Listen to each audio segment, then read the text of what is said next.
ప్రతిరోజు కథ రాజా సమీర. రచయిత క్రాంతి ఆకుల. సమయం రాత్రి 11 గంటలు. జోరు వర్షం, ఉరుముల శబ్దం, మెరుపుల వెలుగులు. ఆ వర్షంలో తడుస్తూ చేతికున్న గడియారం చూస్తూ నిల్చుంది సమీర. అదే సమయంలో సమీరకు ఎదురుగా ఇంకో వ్యక్తి ఉన్నాడు. వర్షాన్ని కూడా లెక్క చేయకుండా ఐస్ క్రీం అమ్ముతూ. ఆ వర్షంలో ఆ ఐస్ క్రీం చూడగానే సమీరకు ఏదో ఎడారిలో చల్లని బీర్ దొరికినంత ఆనందం అయింది. ఇంకేముంది, వెంటనే పరిగెడుతూ ఆ ఐస్ క్రీం బండి దగ్గరికి వెళ్ళింది. ఏమాత్రం ఆలస్యం చేయకుండా 2 చేతుల్లోకి 2 ఐస్ క్రీంలు తీసుకుంది. సరిగ్గా అదే సమయంలో తన హ్యాండ్ బ్యాగ్లో ఉన్న ఫోన్ మోగుతోంది. దాంతో ఒక ఐస్ ఆ బండి అతని చేతికిచ్చి ఫోన్ లిఫ్ట్ చేసింది. బేబీ, నేను రావటానికి ఇంకో 15 నిమిషాలు పడుతుంది. నువ్వు వర్షంలో ఎక్కువగా తడవకుండా ఆటోలో ఇంటికెళ్ళు, నేను వచ్చేస్తాను. జాగ్రత్త నాన్న అని చెప్పి ఫోన్ పెట్టేశాడు రాజా. సరే బేబీ అంటూ ఫోన్ బ్యాగ్లో పెట్టేసి ఐస్ క్రీములు తింటూ ఆటో కోసం వేచి చూస్తోంది సమీర. ఐస్ క్రీమ్స్ అయిపోయాయి కానీ ఆటో రాలేదు. దాంతో రోడ్కి అటువైపు వెళ్తే ఏవైనా ఆటోలు రావచ్చేమో అనుకుంది. అందులోనూ వర్షం ఇంకా ఎక్కువవుతోంది. దాంతో చేసేదేమీ లేక ఆటో కోసం రోడ్కి అటువైపు వెళ్తుంది సమీర. రోడ్డు మధ్యలోకి రాగానే మెరుపు వేగంతో వచ్చిన కారు సమీరను ఢీకొట్టింది. అంతే, క్షణం సమయంలోనే ఆమె ఎగిరి అటువైపు పడింది. కారు మాత్రం ఆగకుండా వెళ్ళిపోయింది. కురుస్తున్న ఆ వర్షంలో ఒంటి నిండా రక్తంతో ఒంటరిగా రోడ్డు మీద పడి ఉంది సమీర. అంతలోనే ఒక కారు వచ్చి ఆగింది. రోడ్డు మీద రక్తపు మడుగుల్లో పడి ఉన్న సమీరను చూసి కంగారుగా దిగాడు ఆ కారులో ఉన్న వ్యక్తి. సమీరను చూడగానే మై గాడ్ అంటూ వెంటనే ఆమెని కారులో తీసుకుని ఆస్పత్రికి వెళ్ళాడు. అతను ఎవరో కాదు, రాజా స్నేహితుడు అరుణ్. వెంటనే రాజాకి ఫోన్ చేసి జరిగిన విషయం చెప్పాడు. రాజా వచ్చేలోపే ఆమెను అత్యవసర చికిత్స కోసం ఐసీయూలోకి తరలించారు డాక్టర్స్. వల్లంతా చెమటలతో భయంతో వణుకుతూ ఆసుపత్రికి చేరుకున్నాడు రాజా. రేయ్ అరుణ్, ఏమైందిరా సమీరకి? ఎక్కడుందిరా తను అంటూ ఏడుస్తూ అడిగాడు రాజా. ఏడవద్దు రాజా, తనకేమీ కాదు. లోపల ఐసీయూలో చికిత్స జరుగుతోంది. అంతా మంచే జరుగుతుందిరా అంటూ రాజాని ఓదార్చాడు అరుణ్. అంతలోనే డాక్టర్ బయటకి వచ్చాడు. ఏమైంది డాక్టర్ అంటూ వెళ్ళి డాక్టర్ చేతులను పట్టుకుని అడిగాడు రాజా. మీరు తన భర్తనా అని అడిగాడు డాక్టర్. అవును సార్ అంటూ తలూపాడు రాజా. చూడండి, తనకి కొన్ని బలమైన గాయాలయ్యాయి. వెంటనే కొన్ని మేజర్ ఆపరేషన్స్ చేయాలి. 2 రోజులు ఆగితే గానీ ఏమీ చెప్పలేము అని రాజాకి ఉన్న విషయం చెప్పాడు డాక్టర్. సార్, వెంటనే ఆపరేషన్ మొదలుపెట్టండి. డబ్బు ఎంతైనా నేను చూసుకుంటాను. కానీ నా సమీర బతకాలి సార్. తనకి ఏమైనా అయితే ఈ హాస్పిటల్ నుండి సమీరతో పాటు ఈ రాజా శవం కూడా వెళ్తుంది అంటూ కన్నీటి పర్యంతం అయిపోయాడు రాజా. ఆ మాటలు విన్న డాక్టర్ కూడా రాజాకి ధైర్యం చెప్పాడు. చూడు బాబు, నీ భార్య ఖచ్చితంగా బ్రతుకుతుంది. అది నా వలన కాకపోయినా, ఆ దేవుడి వలన కాకపోయినా ఖచ్చితంగా నీ ప్రేమ వలన మాత్రం బతుకుతుంది. నీ ప్రేమలో నిజం ఉంది, అది ఖచ్చితంగా గెలిచి తీరుతుంది అని డాక్టర్ చెప్పగానే, అదే నిజం అయితే నా జీవితాంతం మీకు రుణపడి ఉంటా సార్ అని చేతులెత్తి మొక్కాడు రాజా. సార్, నేను ఇప్పుడు సమీరను చూడొచ్చా అని అడిగాడు. తను ఇప్పుడు స్పృహలో లేదు రాజా, కానీ చూడాలి అనుకుంటే ఐసీయూ బయట నుండి చూడు. ఇంకొద్దిసేపటిలో తనని ఆపరేషన్ థియేటర్కి తీసుకెళ్ళాలి అని చెప్పాడు డాక్టర్. సరే సార్ అంటూ ఐసీయూ దగ్గరికి వెళ్ళాడు రాజా. లోపల నిస్పృహలో ఉన్న సమీరను చూసి తట్టుకోలేకపోయాడు. కళ్ళ నుండి కన్నీటి ధార ప్రవహిస్తోంది. ఆ పరిస్థితిలో ఉన్న సమీరను చూసిన రాజా మనసులో నుండి వస్తున్న మాటలు. ఎందుకు సమీరా, నీకే ఇన్ని కష్టాలు? ఆ దేవుడు నీకు ఇతరులు కూడా సహించలేనంత అందం ఇచ్చాడు, కానీ భరించలేనంత బాధలు కూడా ఇచ్చాడు. జీవితంలో వేసిన ప్రతి అడుగులోనూ కష్టాలు ఎదుర్కొన్నావు. ఇప్పుడు సరిగ్గా ఒక ఆనంద జీవితం వైపు అడుగులేస్తున్న సమయంలో నేను రావడం ఒక 10 నిమిషాలు ఆలస్యం అవడంతో నిన్ను నా నుండి దూరం చేయాలని ప్రయత్నిస్తున్నాడు ఆ భగవంతుడు. కానీ ఈ రాజా నుండి సమీరను దూరం చేయడం ఎవరి వల్ల కాదు. నా జీవితంలో జరిగిన ఒక అద్భుతం నీ పరిచయం అంటూ సమీర గతాన్ని తలుచుకుంటున్నాడు రాజా. అది వైజాగ్ సముద్ర తీరం. ఎగిసిపడుతున్న అలలతో కేరింతలు కొడుతూ ఆడుకుంటున్నారు 2 అమ్మాయిలు.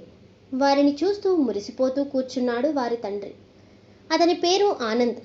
తన ఆనందం అంతా తన కూతుళ్ళ చిరునవ్వులోనే చూసుకునే ఒక సగటు తండ్రి. ఆ 2 అమ్మాయిల పేర్లు: పెద్దమ్మాయి పేరు యశోధర, చిన్నమ్మాయి పేరు సమీర.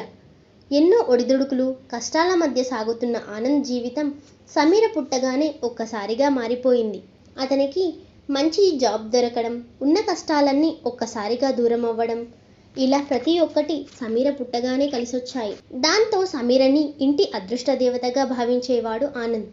అలా అని యశోధరని తక్కువగా చూసేవాడు కాదు. సమీర చాలా చలాకీగా, తుంటరిగా ఉండేది. అల్లరి కూడా అలసిపోయినా తను మాత్రం అలసిపోయేది కాదు. ఆ అల్లరి అంటే ఆనంద్కి ఎంతో ఇష్టం. ఆనంద్కి పగలంతా ఉద్యోగం, సమీరకి పగలంతా స్కూల్. దాంతో వారిద్దరూ కలిసి రాత్రి జీవితం ఎక్కువగా గడిపేవారు. రాత్రి భోజనం చేయగానే బయటికెళ్ళి ఊరంతా షికార్లు కొట్టేవారు. సమీర అల్పసంతోషి, కేవలం ఐస్ క్రీంతో ఆనందపడేది. ఒక్క ఐస్ క్రీం అయితే మాత్రం కాదు, బండి మొత్తం ఇచ్చినా వద్దు అనకుండా తినే అల్పసంతోషి. అలా వారి జీవితం ఎంతో సంతోషంగా గడిచిపోయేది. సమీర 10th క్లాస్ రిజల్ట్స్ వచ్చాయి. చుట్టుపక్కన ఉన్న తల్లిదండ్రులంతా తమ పిల్లలకి ర్యాంకులు రాలేదని ఏడుస్తూ తమ పిల్లల్ని తిడుతూ ఉంటే ఆనంద్ మాత్రం సమీర పాస్ అయినందుకే వీధి మొత్తం ప్రతి ఇంటికి తిరిగి మిఠాయిలు పంచాడు. ఇంటర్ చేరిన సమీరకు జీవితంలో మొదటిసారి చేదు అనుభవం ఎదురైంది. ప్రేమ పేరుతో ప్రతిరోజు ఒక కుర్రాడు వేధించేవాడు. దాంతో సమీర వెంటనే ఆ విషయం తన తండ్రికి చెప్పింది. ఆనంద్ మాత్రం ఆ కుర్రాడిపై కోప్పడకుండా తనని పిలిపించి మంచి మాటలతో నచ్చజెప్పాడు. దాంతో ఆ కుర్రాడు కూడా సమీరకు మంచి స్నేహితుడిగా మారాడు. ఇంటర్లో సమీర మంచి మార్కులతో పాస్ అయింది. సమీర డిగ్రీ చేరిన కొన్ని రోజుల తర్వాత, కేవలం చదువు ఒక్కటే సరిపోదమ్మా, ఇంటి పనులు, వంట పనులు కూడా నేర్చుకోండి. ఎప్పుడు చూసినా అబ్బాయిల్లా ఊరంతా తిరగడం కాదు, కొంచెం అమ్మాయిల్లాగా కూడా ఉండండి అంటూ ఇద్దరి కూతుర్లకి క్లాస్ పీకుతోంది సమీర తల్లి రాధ. ఇప్పుడు ఏమైందని అంతగా అరుస్తున్నావు అంటూ రాధని అడిగింది సమీర. యశోధరని చూసుకోవడానికి ఇంకో వారం రోజుల్లో ఒక గొప్పింటి సంబంధం వస్తుంది. అప్పుడు కూడా మీరు ఇలాగే ప్రవర్తిస్తే వచ్చిన వాళ్ళు ఊరికే వెళ్లకుండా మాకు 4 చివాట్లు పెట్టి మరీ వెళ్తారు అని చెప్పింది రాధ. ఏంటి, అక్కకి అప్పుడే పెళ్ళా అంటూ నోరు వెళ్ళబుచ్చుకుంది సమీర. అక్కకే కాదే, దాని తర్వాత నీకు కూడా ఎవరినో ఒకరిని చూసి కట్టబెడతాం అని రాధ చెప్పగానే, కట్టపెట్టండి, చిన్నపిల్లకి బాల్య వివాహం చేస్తున్నారని చెప్పి నిన్ను జైల్లో పెట్టిస్తా అంటూ మూతి ముడుచుకుంది సమీర.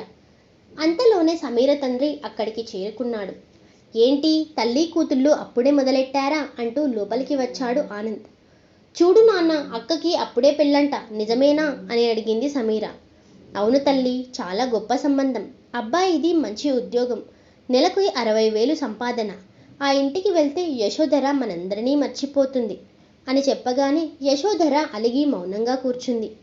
అలా అలిగి కూర్చున్న యశోధర దగ్గరికి వెళ్ళి తన తల నిమురుతూ, చూడు తల్లి, నువ్వొక అమ్మాయివి. ఏ రోజైనా మమ్మల్ని విడిచి ఏదో ఒక ఇంటికి వెళ్ళక తప్పదు. అలాంటిది ఒక గొప్ప సంబంధమే నిన్ను వెతుకుతూ వచ్చింది.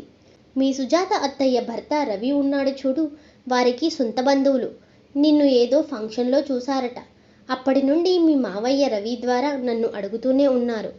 పైగా ఒక్క రూపాయి కూడా మన నుండి ఆశించడం లేదు. నీకు అంతా మంచే జరుగుతుంది తల్లి అంటూ కూతురికి సర్ది చెప్పాడు ఆనంద్. సరే నాన్న, మీ ఇష్టం అంటూ తలూపింది యశోద. దాంతో ఆ ఇంట్లో ఒక్కసారిగా సంబరాలు మొదలయ్యాయి. అక్కకి మంచి సంబంధం వస్తుండడంతో సమీర కూడా అక్కని వాటేసుకుని సంబరపడిపోతోంది. అలా సమీర గతాన్ని తలుచుకుంటూ ఉండగా రాజా ఫోన్ రింగ్ అయింది. దాంతో ఒక్కసారిగా ఉలిక్కిపడ్డాడు రాజా. రాజా ఫోన్ లిఫ్ట్ చేసేలోపు కాల్ కట్ అయింది. బాబు, సమీరని ఆపరేషన్ థియేటర్కి తీసుకెళ్ళాలి. నువ్వు వెళ్ళి అక్కడ కౌంటర్లో ఆపరేషన్కి కావాల్సిన డబ్బు కట్టే. అంతలోపు మేము ఆపరేషన్కి మొదలు పెడతాం అంటూ రాజాకి చెప్పారు డాక్టర్స్. సరే సార్ అంటూ కౌంటర్ దగ్గరికి వెళ్ళాడు రాజా. పేషెంట్ పేరేంటి సార్ అని అడిగింది అక్కడున్న క్యాషియర్. సమీర మేడం అని చెప్పాడు రాజా. మీరు తనకి ఏమవుతారు అని క్యాషియర్ అడగ్గా, హస్బెండ్ మేడం అని చెప్పాడు రాజా. ఆపరేషన్కి కావాల్సిన డబ్బు మొత్తం కట్టేశాడు. సమీరను ఐసీయూ నుండి ఆపరేషన్ థియేటర్కి తరలించారు డాక్టర్స్. సమీర ప్రాణాలు ఎలాగైనా కాపాడమని దేవుణ్ణి ప్రార్థిస్తూ కూర్చున్నాడు రాజా. భగవంతుడా, బతుకునిచ్చావు, బాధనిచ్చావు, కనులనిచ్చావు, కన్నీటినిచ్చావు, నడకనిచ్చావు, నడవడికనిచ్చావు. నువ్విచ్చిన ప్రతి దానిలోనూ సంతోషం ఉంటే అనుభవించాను, కష్టం ఉంటే భరించాను, అంతేకాని ఏ రోజు నిన్ను ప్రశ్నించలేదు. సమీరను, తన ప్రేమను ఇచ్చిన నువ్వే ఇప్పుడు తనను నా నుండి దూరం చేయాలని చూస్తున్నావు. నీకిది న్యాయమేనా స్వామి అంటూ తన కన్నీటి వ్యధను ఆ భగవంతునికి తెలియజేస్తున్నాడు రాజా. అంతలోనే రాజా ఫోన్ రింగ్ అవుతుంది.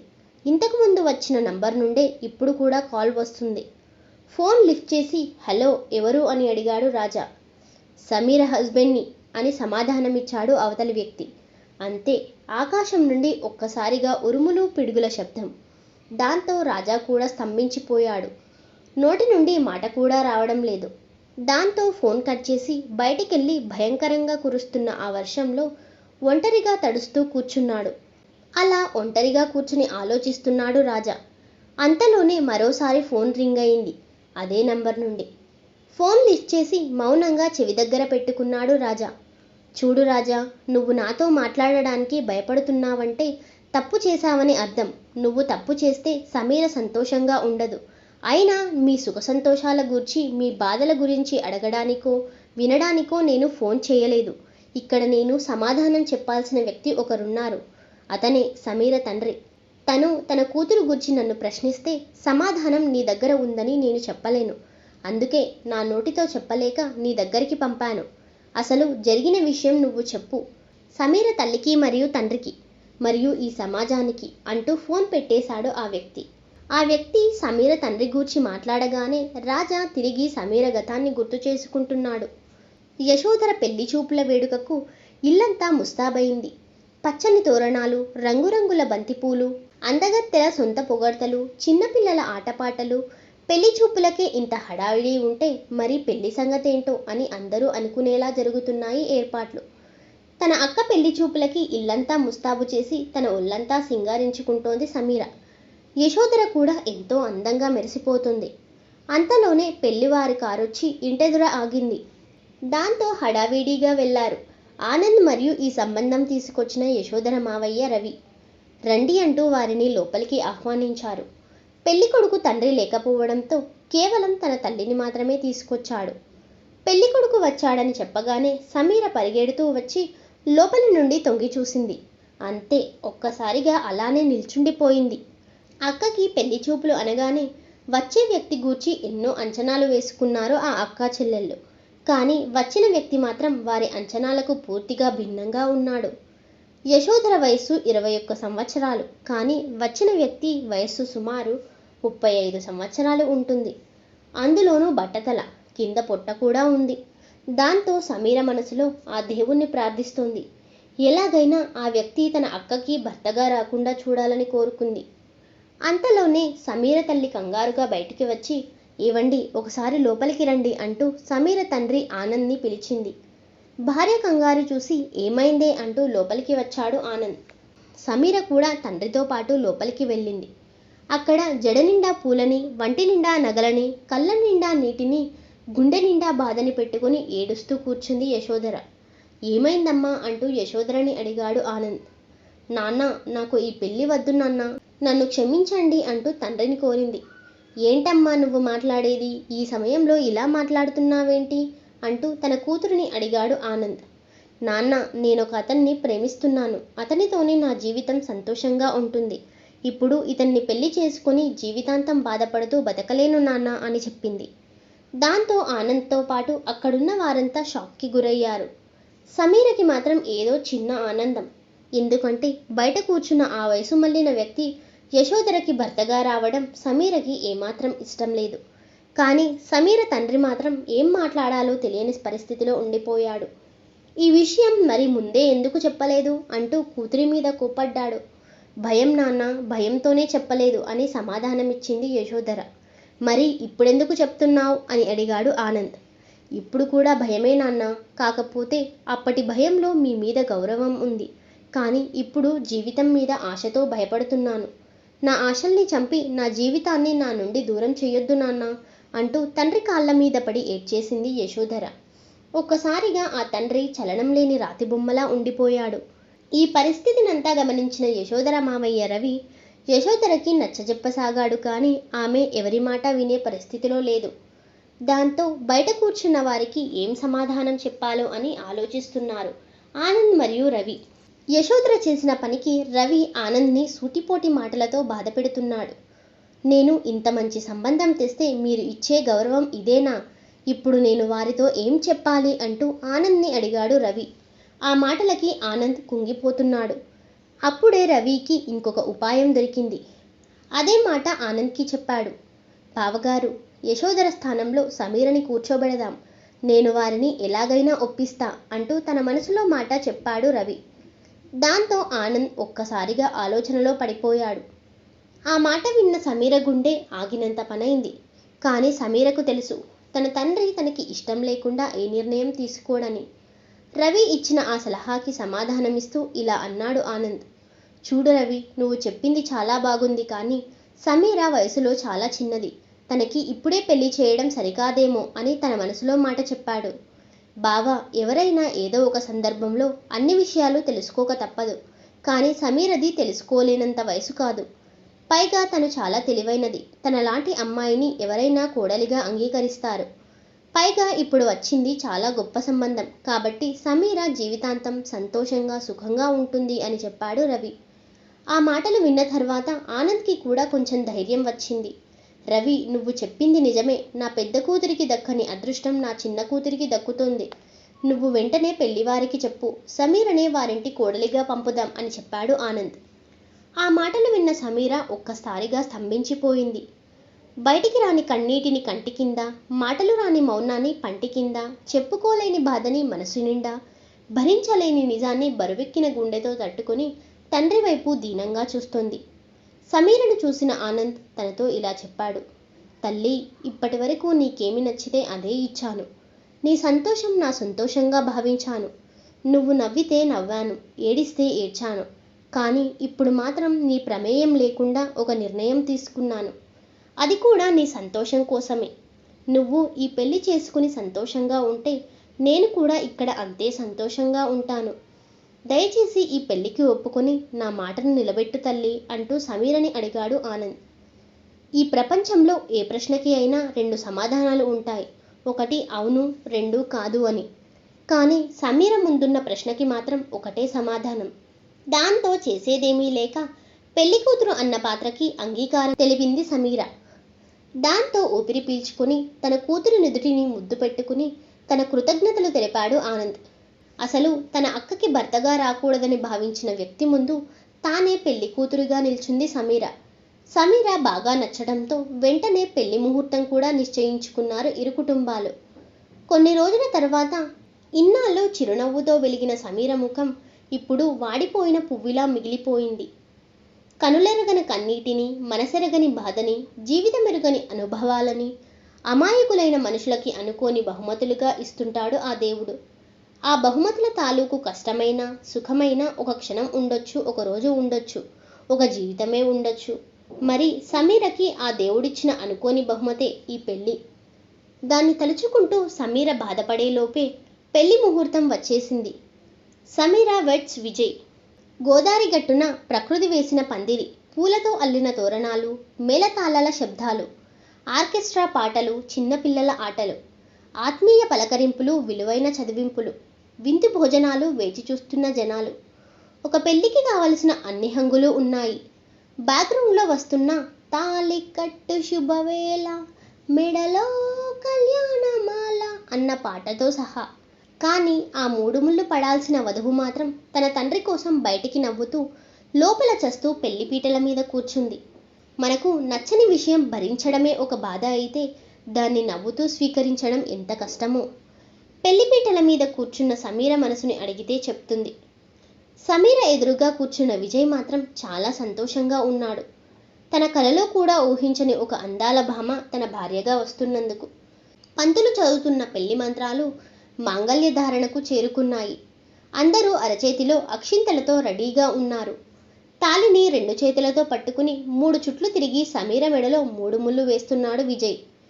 మాంగళ్యం తంతునానేనా మమ జీవన హేతునా కంటే బధ్నామి సుభగే త్వంజీవ శరదాంశతం అంటూ మాంగళ్యధారణ మంత్రాలు చదివాడు పంతులు.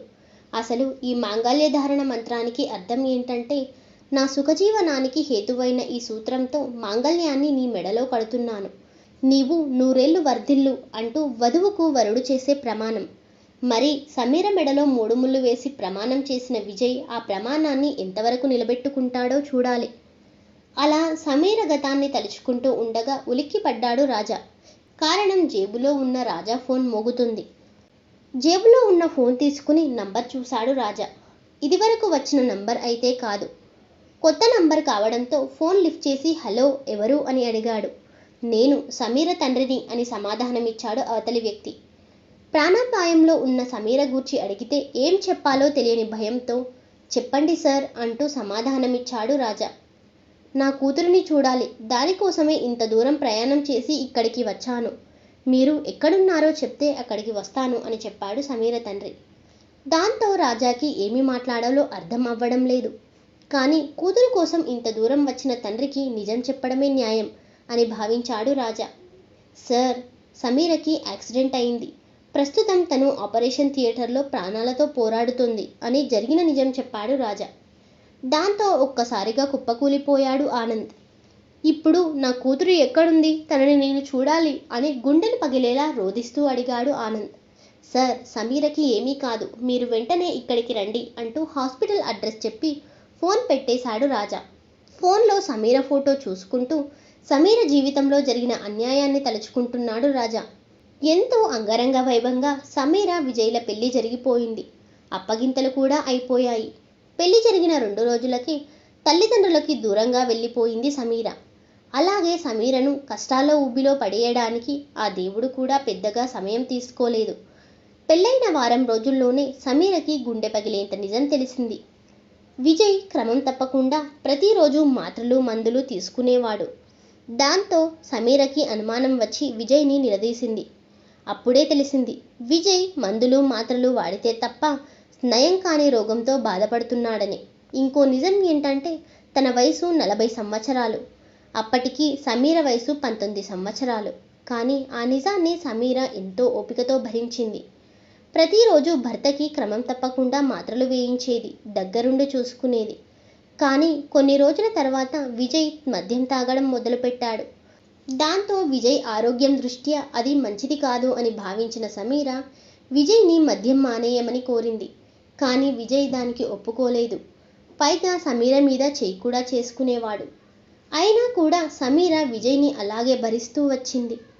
కానీ రాను రాను విజయ్ ఆగడాలు ఇంకా ఎక్కువయ్యాయి.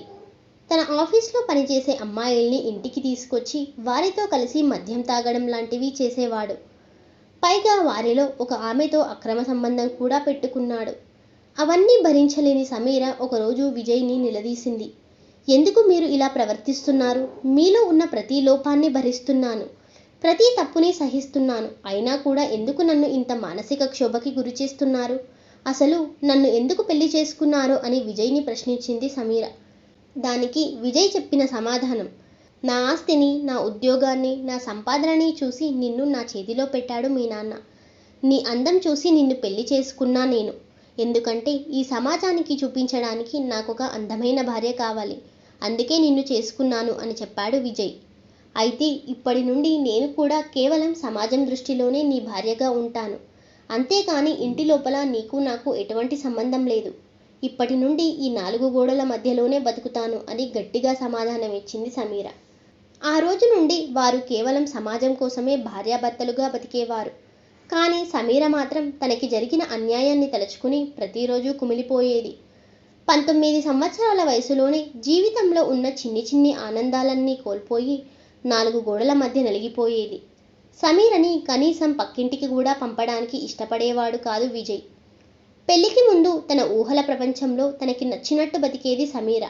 కానీ ఇప్పుడు ఆ ప్రపంచంలో అంధకారం అలుముకుంది. జీవితం మీద తనకున్న ఆశలన్నీ అతి చిన్న వయసులోనే ఆవిరయ్యాయి. కానీ ఈ కష్టాలన్నీ సమీర తనలో తానే భరించేది. కానీ ఏనాడు తన తల్లిదండ్రులకు చెప్పేది కాదు. కారణం, సమీర కష్టాల్లో ఉందని తెలిస్తే వారు తట్టుకోలేరు. సమీర గొప్పింటికి కోడలిగా వెళ్తే సంతోషంగా ఉంటుంది అని భావించి విజయ్కిచ్చి పెళ్లి చేశాడు సమీర తండ్రి. అలాంటిది ఇప్పుడు సమీర పడుతున్న బాధలు తెలిస్తే సమీర తండ్రి ప్రాణాలతో ఉండలేడు. అందుకే సమీర ఆ కష్టాలన్నీ తనలోనే దాచుకుంది. కానీ సమీర తన అక్క యశోదరికి మాత్రం జరిగిన ప్రతి విషయం చెప్పేది. కానీ ఎవరూ సమీర బాధని తీర్చలేరు. 2 పదులు కూడా దాటిన వయసులో అన్ని దారులు మూసుకుపోయి ఏ సుఖమూ లేక, ఏ సంతోషమూ లేక కన్నీటి ప్రపంచంలో బ్రతుకుతోంది సమీర. ప్రతి మనిషి జీవితంలో ఏదో ఒక సందర్భంలో కొన్ని అద్భుతాలు జరుగుతాయి. కానీ ఆ అద్భుతాల తాలూకు ఉన్న నిజంలో కేవలం మంచిని మాత్రమే కోరుకోవడం అమాయకత్వం. ఎందుకంటే మన జీవితంలో జరిగే అద్భుతం తాలూకు ఉన్న ఈ నిజంలో కష్టం కూడా ఉండొచ్చు. మరి సమీర జీవితంలో జరిగిన పెళ్లి అనే అద్భుతం తాలూకు ఉన్న నిజంలో ఎన్నో కష్టాలున్నాయి. కోల్పోయిన జీవితం ఉంది. ఇంకా 80 సంవత్సరాలు మిగిలి ఉన్న జీవితం. ఇదే దారిలో కొనసాగితే సమీర భరించగలదా? అంతలోనే సమీర ఉన్న ఆసుపత్రి దగ్గరికి చేరుకున్నారు సమీర తల్లిదండ్రులు.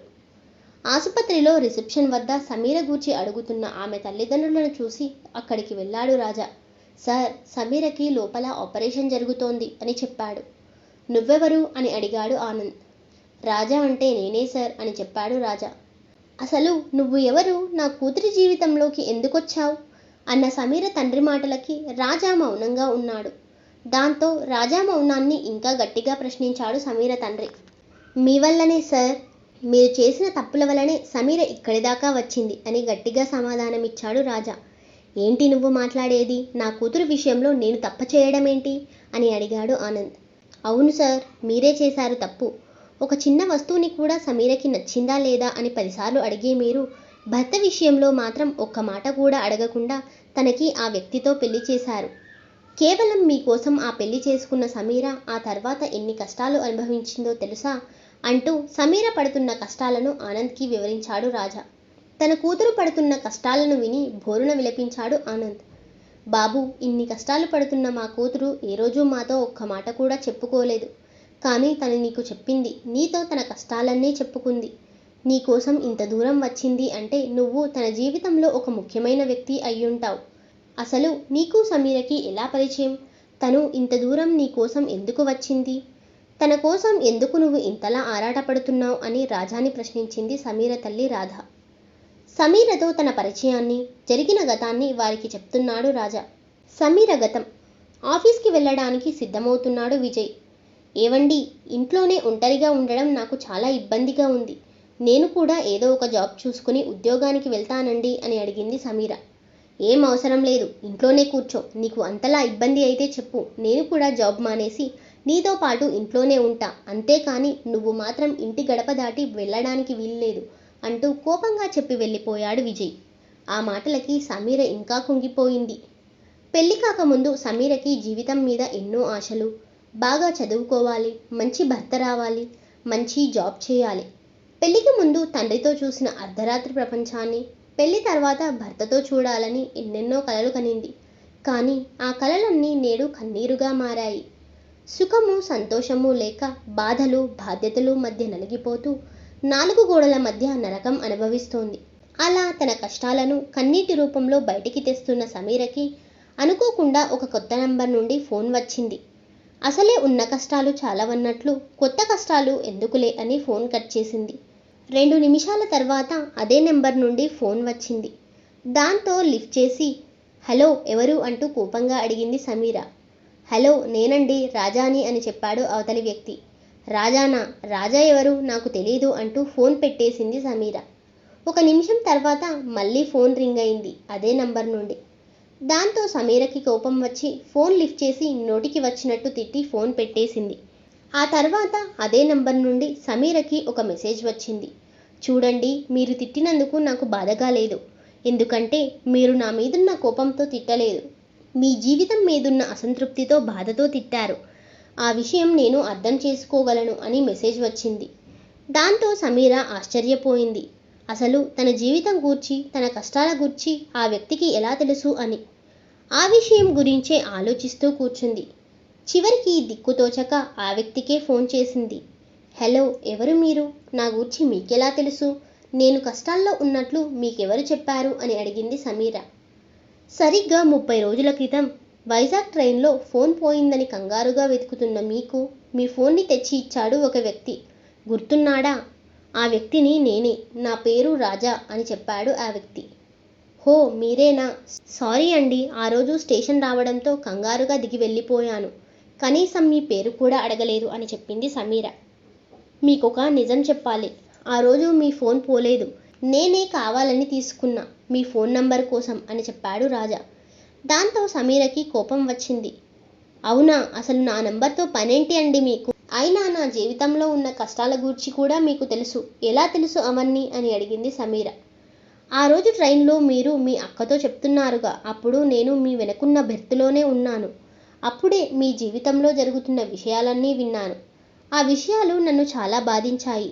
ఒక 20 సంవత్సరాలున్న అమ్మాయికి జీవితంలో అన్ని దారులు మూసుకుపోయి మిగతా 80 సంవత్సరాల జీవితం ఎలా ఉండబోతోందో అన్న ఆలోచన నన్ను ప్రశ్నించింది అని సమీరకు చెప్పాడు రాజా.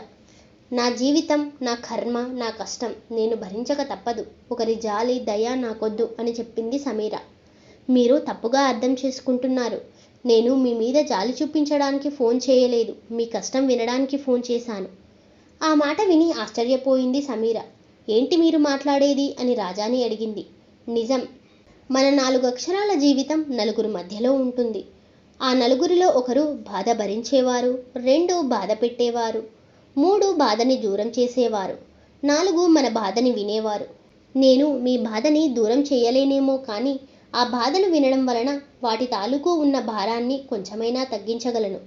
ఓడిపోయిన అనుభవాలని పంచుకుంటే గెలవడానికి కొత్త దారులు దొరుకుతాయి. అందుకే ఎప్పుడైనా సరే మీకు ఏదైనా బాధ కలిగిస్తే నాకు ఫోన్ చేయండి. అప్పుడు ఆ బాధ నుండి కొంచెమైనా ఉపశమనం కలుగుతుంది. మన బాధలు వినేవాళ్ళు కూడా ఈ ప్రపంచంలో చాలా తక్కువ మంది ఉన్నారు. కానీ మీ బాధ వినడానికి నేనున్నాను అని చెప్పాడు రాజా. ఆ మాటలు విన్న సమీరకి ఏదో ఒక మూల అతని మీద ఒక మంచి అభిప్రాయం ఏర్పడింది. అతను చెప్పింది నిజమే. ఇంతవరకు నా బాధలు ఈ 4 గోడలకి తప్ప ఎవరికీ తెలియదు. కానీ ఇప్పుడు నా బాధలు చెప్పుకోవడానికి ఒక వ్యక్తి దొరికాడు అని తన మనసులో అనుకుంది సమీర. హలో సమీర గారు, నా పేరు రాజా. ఇప్పటి వరకు నేను మీకు ఓ అపరిచయస్తుడిని. కానీ ఇప్పటి నుండి నన్ను మీ స్నేహితుడిగా స్వీకరించండి అని అడిగాడు రాజా. అతని మాటల వల్ల ఏర్పడిన మంచి అభిప్రాయంతో సమీర కూడా అతన్ని స్నేహితుడిగా స్వీకరించింది. అప్పటి నుండి సమీరకి ఏం కష్టం వచ్చినా వెంటనే రాజాకి ఫోన్ చేసేది. రాజా కూడా చాలా ఓపికతో తన కష్టాలన్నీ వినేవాడు. అంతేకాదు సమీరకి కూడా కొండంత ధైర్యం ఇచ్చేవాడు. సమీర కూడా అంతే. రాజా చెప్పే మాటలకి తన బాధలన్నీ మర్చిపోయేది. ఎందుకంటే రాజా మాటల్లో ఒక ధైర్యం ఉండేది, ఒక నిజం ఉండేది. అలా రాజా సమీరలు మంచి స్నేహితులుగా మారారు. రాజా పరిచయంతో సమీరకు కూడా జీవితం మీద ఒక నమ్మకం ఏర్పడింది. అలా కొన్ని రోజులు గడిచిన తర్వాత ఆ రోజు సమీర పుట్టినరోజు కావడంతో గుడికి వెళ్ళి సమీర జీవితంలో ఈరోజు పుట్టినరోజు అయినా మార్పు తేవాలి అని ఆ దేవుణ్ణి ప్రార్థించి సమీర పేరు మీద అర్చన చేయించాడు రాజా. ప్రతిరోజు ఈ సమయానికి సమీర నుండి ఫోన్ వచ్చేది కానీ తన పుట్టినరోజు నాడు రాకపోవడంతో సమీరకి ఫోన్ చేశాడు రాజా. సమీర ఫోన్ లిఫ్ట్ చేసింది కానీ ఏమీ మాట్లాడడం లేదు. హలో సమీర, హలో సమీర అంటున్నాడు రాజా. కానీ సమీర మాట్లాడడం లేదు. రాజా మాత్రం ఫోన్ పట్టుకుని అలానే నిల్చున్నాడు. అంతలోనే సమీర ఏడుపు శబ్దం వినబడింది. దాంతో రాజా కంగారు పడిపోయాడు. హలో సమీర, ఏమైంది, ఎందుకు ఏడుస్తున్నావు అని కంగారుగా అడిగాడు రాజా. కానీ సమీర నుండి మాటలు రావడం లేదు. కేవలం ఏడుపు మాత్రమే వినిపిస్తోంది. అక్కడేం జరుగుతుందో రాజాకి అర్థమవ్వడం లేదు. సమీర, ఏడుపాపు, అసలేమైంది అని గట్టిగా అరిచాడు రాజా. రాజా, నాకు చావాలనుంది కానీ ధైర్యం చాలడం లేదు అని ఏడుస్తూ చెప్పింది సమీర. ఏంటి సమీర, పుట్టినరోజు నాడు ఆ మాటలు, ముందు నువ్వు ఏడుపాపి, అసలేం జరిగిందో చెప్పు అన్నాడు రాజా. దాంతో సమీర రాజాతో ఇలా చెప్పింది. రాజా, నేను నిన్న నీతో ఫోన్ మాట్లాడడం విజయ్ చూశాడు. నువ్వు నా స్నేహితుడివి అని చెప్పినా వినకుండా ఇష్టం వచ్చినట్టు నన్ను కొట్టాడు. అంతేకాకుండా రాత్రంతా అసభ్యకరమైన మాటలతో నన్ను వేధించాడు. ఈరోజు నా పుట్టినరోజండి, నన్ను గుడికి తీసుకెళ్ళండి అని అడిగితే ఈరోజు కూడా నోటికొచ్చిన మాటలు తిట్టి నన్ను ఇంట్లో పడేసి వెళ్ళిపోయాడు. ఇలాంటి నరకం అనుభవిస్తూ బతకడం నా వల్ల కాదు. రాజా, నేను చచ్చిపోతాను అని బోరున ఏడ్చేసింది సమీర. దాంతో రాజా భయపడిపోయాడు. సమీర, దయచేసి నేను చెప్పేది విను. ఇప్పుడు నువ్వు చనిపోతే నువ్వు కోరుకున్న జీవితం ఎప్పటికీ తిరిగి రాదు. కానీ నేను చెప్పేది వింటే నువ్వు ఏ జీవితం అయితే కోరుకున్నావో అదే జీవితం నీకిస్తాను. నా మాట విను సమీర అని అన్నాడు రాజా. నా వల్ల కావడం లేదు రాజా, ఇన్నాళ్ళు భరించాను కానీ ఇప్పుడు భరించడానికి నా శక్తి సరిపోవడం లేదు. ఇక్కడే ఉంటే చావు తప్ప వేరే దారి కనిపించడం లేదు అని చెప్పింది సమీర. అయితే ఇక్కడికి వచ్చే సమీర, నీ కోసం ఒక మంచి ఉద్యోగం చూస్తాను. ఉండడానికి ఒక ఇల్లు, కష్టం లేని జీవితం. నీ సొంత సంపాదనతో నీ కాళ్ళ మీద నువ్వే నిలబడి నువ్వు కోరుకున్న జీవితాన్ని కూడా నువ్వే సంపాదించుకోవచ్చు. అంతేకాదు, నువ్వు వేసే ప్రతి అడుగులోనూ నీ స్నేహితుడిగా నీకు అండగా నేనుంటాను అని చెప్పాడు రాజా. ఆ మాటలు విన్న సమీరకి ఏం మాట్లాడాలో అర్థమవ్వడం లేదు. చనిపోదామనుకున్న సమీరకి తను కోరుకున్న జీవితాన్ని ఒక ఆప్షన్గా ఇచ్చి ఆలోచనలో పడేశాడు రాజా. అలా ఆలోచించిన తర్వాత రాజాతో సమీర ఇలా చెప్పింది. రాజా, ఇప్పుడు నేను అక్కడికి వస్తే నా తల్లిదండ్రుల పరిస్థితి ఏంటి? వారు నా గురించి ఏమనుకుంటారు? ఇక చుట్టూ ఉన్న సమాజం కూడా నా గురించి రకరకాలుగా మాట్లాడుతుంది. అలాంటప్పుడు నేను రావడం ఎలా కుదురుతుంది రాజా అని అడిగింది సమీర. దానికి రాజా చెప్పిన సమాధానం, చూడు సమీర, నీ ముందు రెండే దారులు. ఒకటి ఇప్పుడు అనుభవిస్తున్న జీవితం, రెండు నువ్వు కోరుకున్న జీవితం. అంతేకాని చావు అనే ఒక పనికిరాని దానిని ఎంచుకొని నీ జీవితం కోల్పోవద్దు. ఇక్కడ నీ కోసం నువ్వు కోరుకున్న జీవితం ఎదురు చూస్తుంది. నువ్వు సంతోషంగా ఉంటే నీ తల్లిదండ్రులు కూడా సంతోషంగా ఉంటారు. అంతేకాని నువ్వు చచ్చిపోతే వారు సంతోషంగా ఉండరు. ఇక సమాజం అంటావా? నువ్వు ఏడిస్తే ఈ సమాజం నవ్వుతుంది, నువ్వు నవ్వితే ఈ సమాజం ఏడుస్తుంది. కాబట్టి ఈ స్వార్థపు సమాజం గురించి అస్సలు ఆలోచించొద్దు. ముందు నువ్వు ఇక్కడికి వచ్చి నీ జీవితం నీ దారిలోకి తెచ్చుకో. ఆ తర్వాత అన్నీ అవే సర్దుకుపోతాయి అని చెప్పాడు రాజా. ఆ మాటలు విన్న సమీరకి కూడా తన జీవితం మీద నమ్మకం కలిగింది. ఎలాగైనా తను కోరుకున్న జీవితం సాధించి తనకు ఆ దేవుడు వేసిన శిక్షకి సమాధానం చెప్పాలి అనుకుంది. దాంతో తన కన్నీళ్లు కార్చిన పుట్టినరోజు నాడే తన కొత్త జీవితం వైపు అడుగులేయడానికి నిశ్చయించుకుంది సమీర. ఆ క్షణమే ఆ ఇంటిని, ఇన్నాళ్ళు భరించిన భర్తని, సమాజం మీద భయాన్ని విడిచి బయటికి వచ్చింది సమీర. రాజా కూడా చెప్పినట్లే సమీరకి ఒక మంచి ఉద్యోగం చూశాడు. దాంతో సమీర ప్రతిరోజు ఉద్యోగానికి వెళ్తూ తన కష్టాలన్నీ మర్చిపోయే సమయంలో అనుకోకుండా ఈ ప్రమాదం జరిగింది అని జరిగిన గతాన్ని సమీర తల్లిదండ్రులకు చెప్పాడు రాజా. తమ కూతురికి జరిగిన అన్యాయాన్ని విని బోరున విలపించారు సమీర తల్లిదండ్రులు. సమీర కోసం ఇంతలా తవనపడుతున్న రాజాని చూసి ఇలా అన్నాడు సమీర తండ్రి. బాబు, నువ్వెవరో తెలియదు గాని మా కూతురి కోసం ఇంత కష్టపడుతున్న నీకు ఎలా కృతజ్ఞతలు చెప్పాలో అర్థం కావడం లేదు బాబు అంటూ రాజా చేతులు పట్టుకుని ఏడుస్తున్నాడు సమీర తండ్రి. దానికి రాజా చెప్పిన సమాధానం, సార్, మీ కూతురి స్థానంలో ఏ అమ్మాయి ఉన్నా నేను నా వంతు సహాయం చేసేవాణ్ణి. కానీ మీ కూతురి విషయంలో మాత్రం అంతకు మించి చేశాను. తన జీవితం తలుచుకుని నేను కన్నీళ్లు పెట్టుకున్నాను. తన చిరునవ్వులో నా సంతోషం చూసుకున్నాను. తను నాకు ఫోన్ చేసి ఏడ్చిన ప్రతిసారి నేను ఏడ్చాను. తను నవ్వితే నవ్వాను. తను చచ్చిపోతున్నాను అని చెప్పగానే నా గుండె చప్పుడు ఒక్కసారిగా ఆగినంత పనయింది. చివరకు తను అన్నీ మర్చిపోయి ఇక్కడ సంతోషంగా ఉండడం చూసి నేనెంతో ఆనందపడ్డాను. కానీ ఇప్పుడు లోపల తనని ఆ పరిస్థితిలో చూసి నా గుండె తల్లడిల్లిపోతుంది అంటూ ఏడ్చేశాడు రాజా.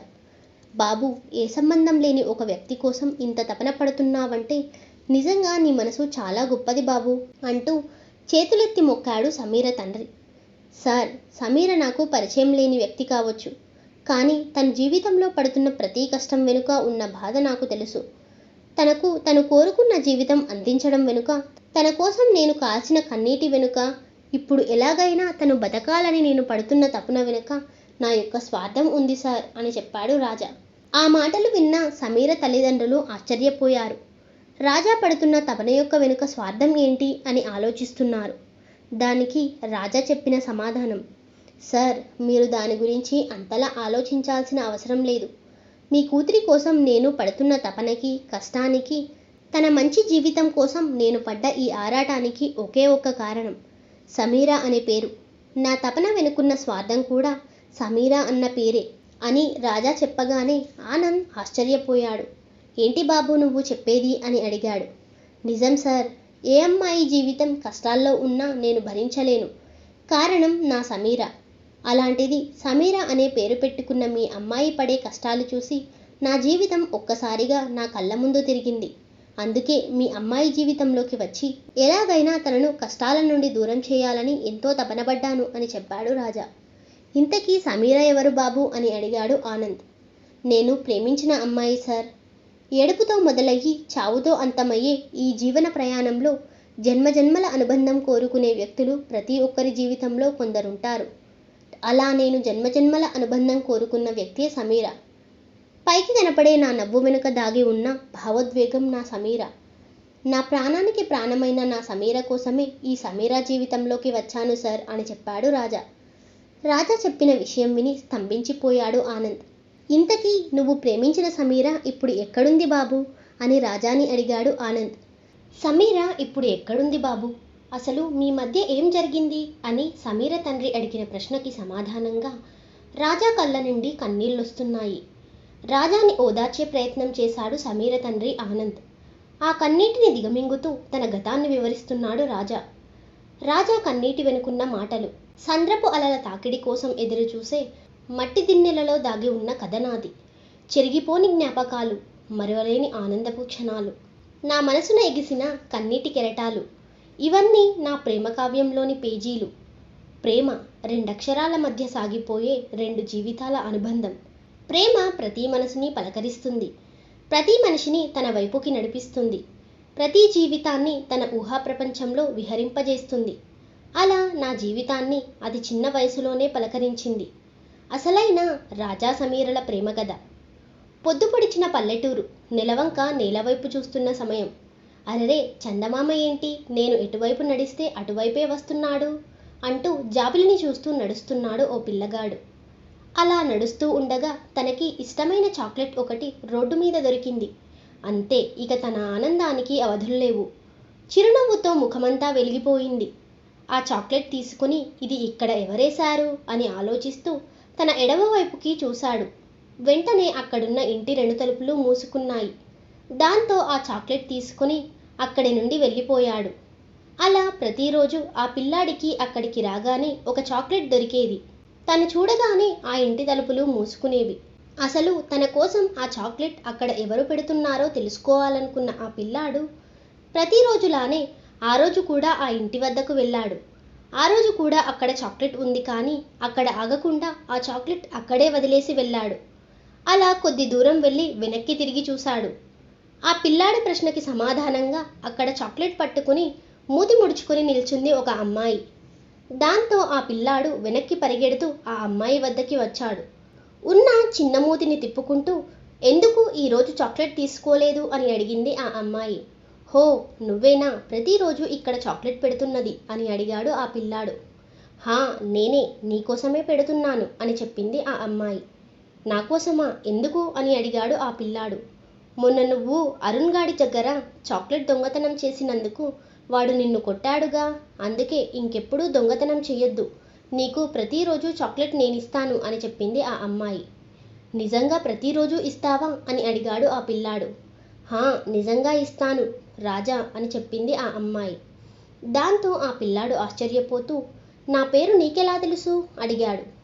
నాకు ఇంకా చాలా తెలుసు అని చెప్పింది ఆ అమ్మాయి. హో, అవునా, మరి నీ పేరేంటి అని అడిగాడు ఆ పిల్లాడు. నా పేరు సమీర అని చెప్పింది ఆ అమ్మాయి. సమీరా, రోజు నువ్వే తెచ్చిస్తావా నాకు చాక్లెట్ అని అడిగాడు రాజా. అమ్మో, మా నాన్న పోలీస్, నీకు చాక్లెట్ ఇవ్వడం చూస్తే నిన్ను నన్ను జైల్లో పెట్టేస్తాడు అని చెప్పింది సమీర. అమ్మో, జైల్లోనా, వద్దులే, మరి ఎలా ఇస్తావు అని అడిగాడు రాజా.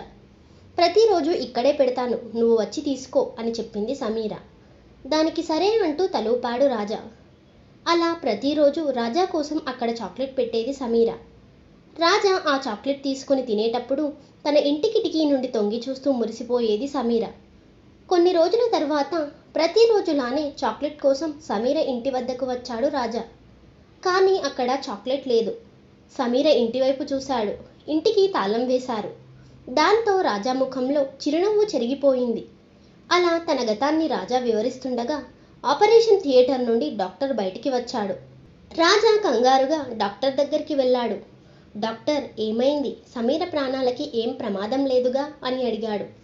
బాబు, నీ బలమైన తపన వలనే సమీర ప్రాణాలతో బయటపడింది. మరి కొద్దిసేపటిలో తన స్పృహలోకి వచ్చి మీ అందరితో మాట్లాడుతుంది అని చెప్పాడు డాక్టర్. దాంతో రాజా ఆనందానికి అవధులు లేకుండా పోయాయి. సమీర తల్లిదండ్రులు కూడా ఆనందంతో కన్నీళ్లు పెట్టుకున్నారు. బాబు, నీ వల్లనే మా అమ్మాయి మాకు దక్కింది, నీకు జీవితాంతం రుణపడి ఉంటాము అంటూ రాజాకి తమ కృతజ్ఞతలు తెలిపారు సమీర తల్లిదండ్రులు. అయ్యో, చెప్పా కదండి, సమీర కోసం నేనేమైనా చేస్తానని చెప్పాడు రాజా. బాబు, ఇంతకు నీ సమీర ఎక్కడికెళ్ళింది, ఆ రోజు ఇంటికి తాళం వేసి వారు ఎక్కడికి వెళ్ళారు? ఆ తరువాత సమీరని నువ్వు ఎప్పుడు కలిశావు అని అడిగాడు ఆనంద్. అలా తిరిగి గతంలోని తన ప్రేమ కథలోకి వెళ్ళాడు రాజా. ప్రతిరోజు సమీర కోసం ఆ ఇంటి వద్దకు వచ్చేవాడు రాజా. కానీ ఆ ఇంటికి ఉన్న తాళం చూసి బాధతో వెళ్ళిపోయేవాడు. కొన్ని సంవత్సరాల తరువాత సిటీ అంతా ట్రాఫిక్తో రద్దీగా ఉంది. ఈ బస్సులో వెళ్తే ఇక ఇంటికి వెళ్ళినట్టే, దీనికన్నా నడుచుకుంటూ వెళ్తే త్వరగా వెళ్ళొచ్చు అనుకుంటూ బస్సు దిగి నడుస్తూ వెళ్తున్నాడు రాజా. అప్పటి వరకు ఎండతో మండిపోయిన వాతావరణం ఒక్కసారిగా మారిపోయింది. ఆకాశమంతా కారుమబ్బులు అలుముకున్నాయి. అప్పుడే చిరుజల్లులు కూడా కురుస్తున్నాయి. అరెరే, ఇదేంటి ఇలా జరిగింది అనుకుంటూ ఆ చినుకులలో తడుస్తూ బస్టాప్ వద్దకి పరిగెడుతున్నాడు రాజా. అటువైపు నుండి వేగంగా వచ్చిన ఒక బైక్ రాజాని ఢీకొట్టింది. దాంతో రాజా కింద పడిపోయాడు. తల రోడ్డుకి కొట్టుకోవడంతో కళ్ళు మబ్బులు కమ్మాయి. నోటి నుండి రక్తం కూడా వస్తోంది. ఢీకొట్టిన వాడు భయంతో బైకాపకుండా పారిపోయాడు. అక్కడున్న వారంతా వచ్చి రాజాని పైకి లేపారు. రాజా నోటి నుండి వస్తున్న రక్తం అక్కడే రోడ్డు మీద పడి ఉన్న ఒక ఫోటో మీద పడుతోంది. కొంచెం తేరుకున్న రాజా తన రక్తంతో తడిసిన ఆ ఫోటోని చూస్తున్నాడు. ఆ ఫోటోని తీసుకున్నాడు. కళ్ళు మబ్బుగా ఉండడంతో 2 చేతులతో కళ్ళని గట్టిగా తడుముకొని ఆ ఫోటోని తదేకంగా చూస్తున్నాడు. ఒక్కసారిగా రాజా కళ్ళ నుండి కన్నీటి ధార ప్రవహిస్తోంది. అంతవరకు తన రక్తంతో తడిసిన ఆ ఫోటో ఇప్పుడు రాజా కన్నీటితో తడుస్తుంది. వెంటనే ఆ ఫోటోని తీసుకుని ముద్దులు పెడుతూ తన గుండెలకి హత్తుకున్నాడు రాజా. కారణం ఆ ఫోటో ఎవరిదో కాదు, సమీర చిన్నప్పటి ఫోటో. ఆ ఫోటో చూడగానే రాజా కళ్ళల్లో చెప్పలేని ఆనందం. ఒక్కసారిగా తన ఊహలన్నీ ఊపిరిపోసుకున్నాయి. ఇన్ని సంవత్సరాలు సమీర కోసం వెతికి వెతికి తన జాడ తెలియక కన్నీళ్లతో కాలక్షేపం చేస్తున్న రాజాకి ఆ ఫోటో కొండంత ధైర్యం ఇచ్చింది. తను నాకు దగ్గరలోనే ఉంది, ఎలాగైనా సమీరని కలుస్తాను అన్న ధైర్యంతో అక్కడి నుండి లేచి గాయాల తాలూకు ఉన్న నొప్పిని మర్చిపోయి ఆ ఫోటో తాలూకు ఉన్న ఆనందంతో అక్కడి నుండి ఇంటికి చేరుకున్నాడు రాజా. రాత్రి భోజనం చేసి ఇంట్లో అందరూ పడుకున్నారు. కానీ రాజా మాత్రం సమీర ఫోటో పట్టుకుని ఆలోచిస్తూ ఉన్నాడు. రేయ్, ఎవరిదిరా ఆ ఫోటో అలా చూస్తూ కూర్చున్నావు అని అరిచాడు రాజా తండ్రి. దాంతో వెంటనే ఆ ఫోటో దాచేసి ఫోన్ని చేతిలో పట్టుకున్నాడు. తన ఫోన్లో ఫేస్బుక్ ఓపెన్ చేసి అలా చూస్తూ కాలక్షేపం చేస్తున్నాడు రాజా. అక్కడే రాజాకి ఒక అద్భుతం కనిపించింది. సమీర చిన్నప్పటి ఫోటో. ప్రొఫైల్ పిక్తో సమీర అనే పేరుతో ఒక అకౌంట్ తనకి కనిపించింది. వెంటనే ఆ ప్రొఫైల్ ఓపెన్ చేసి చూశాడు. సమీర చిన్నప్పటి ఫోటో తప్ప ఆ ప్రొఫైల్లో ఇంకేమీ లేవు. వెంటనే రాజా కూడా తన ప్రొఫైల్లో తన ఫొటోస్ అన్నీ తొలగించి కేవలం రాజా చిన్నప్పటి ఫోటో మాత్రమే ప్రొఫైల్ పిక్గా పెట్టుకుని సమీరకి రిక్వెస్ట్ పంపించాడు. ఆ క్షణం రాజా మనసులోని ఆశలు హద్దులు దాటాయి. ఒక్కసారిగా ఆ రోజు జరిగిన పరిణామాలన్నీ గుర్తు చేసుకున్నాడు. బస్సులో ఇంటికి వచ్చేటప్పుడు ట్రాఫిక్ జామ్ అవ్వడం, ఆ తరువాత అతను బస్సు దిగి నడుస్తూ రావడం, వెంటనే వాతావరణంలో మార్పు వచ్చి వర్షం పడడం, ఆ వర్షంలో తనకి ప్రమాదం జరగడం, ఆ సమయంలోనే సమీర ఫోటో కనపడడం, ఇప్పుడు ఫేస్బుక్లో సమీర ప్రొఫైల్ దొరకడం, ఇదంతా రాజా సమీరలని కలపడానికి విధి చేస్తున్న నాటకం అనుకుంటూ మనసులో మురిసిపోతున్నాడు రాజా. సమీరకి రిక్వెస్ట్ పంపి 2 రోజులైనా ఎలాంటి స్పందన రాలేదు. కానీ రాజా మాత్రం గట్టి నమ్మకంతో ఉన్నాడు. ఆ నమ్మకం ఫలితమే ఆ రోజు రాత్రి సమీర తన రిక్వెస్ట్ని స్వీకరించినట్లు నోటిఫికేషన్ వచ్చింది. అంతేకాదు సమీర నుండి మెసేజ్ కూడా వచ్చింది. ఆ నోటిఫికేషన్ చూడగానే రాజా గుండె చప్పుడు ఒక్కసారిగా పెరిగిపోయింది. ఆ మెసేజ్ ఓపెన్ చేసేటప్పుడు ఫోన్ పట్టుకున్న 2 చేతులు వణికిపోతున్నాయి.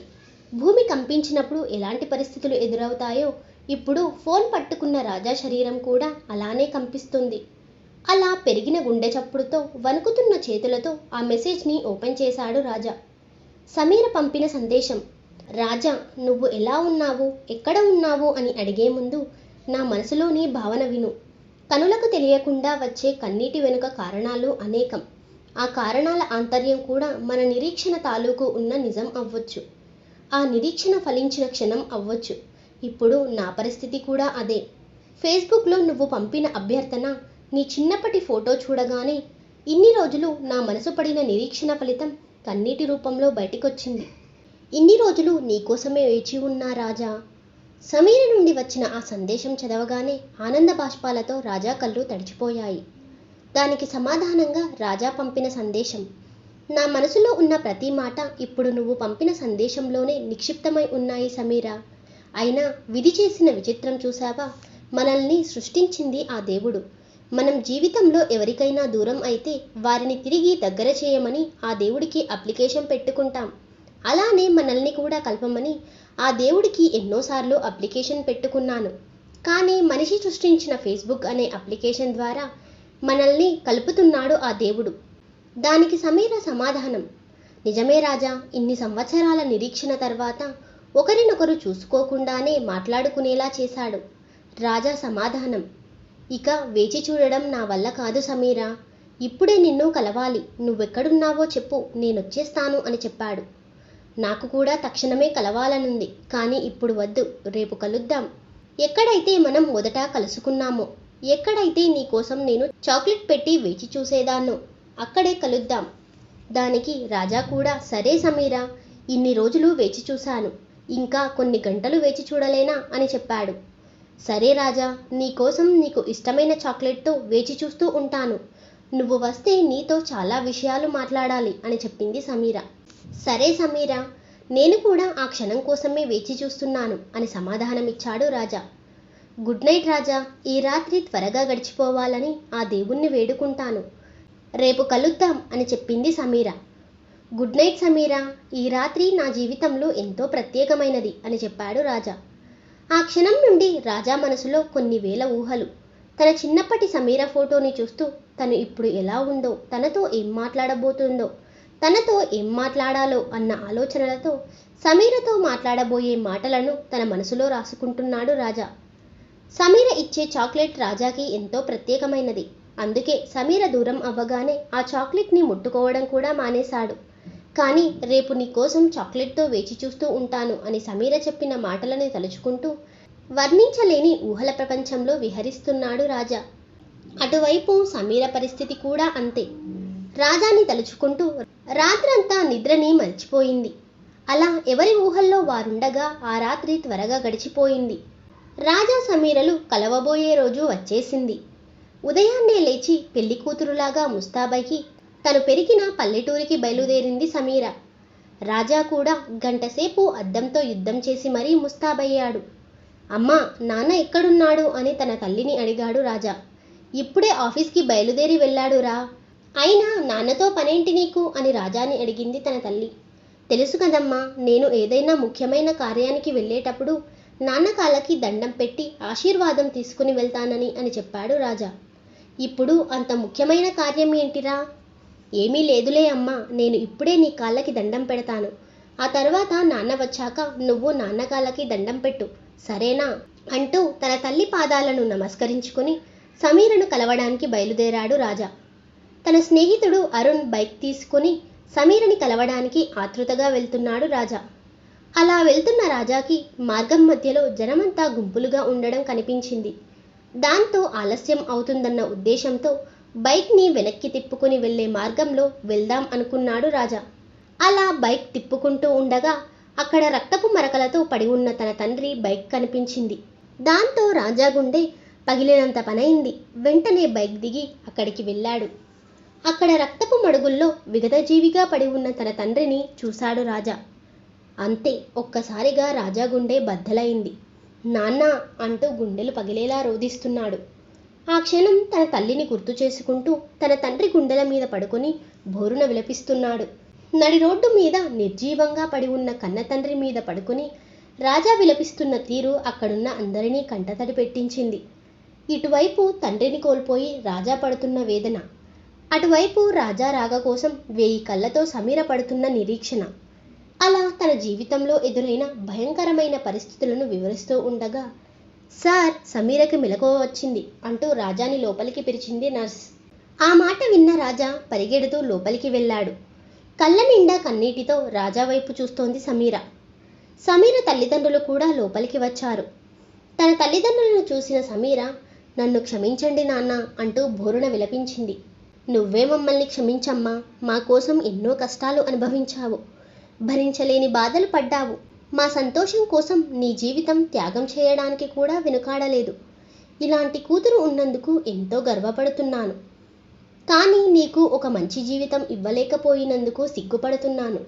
అయినా ఆ దేవుడు నీకోసం, నీ జీవితం కోసం రాజాని నీ జీవితంలోకి పంపాడు. తన వల్లనే ఇప్పుడు నీ ప్రాణాలు మాకు దక్కాయమ్మా అంటూ కూతురు ముందు తన బాధనంతా బయటపెట్టాడు సమీర తండ్రి.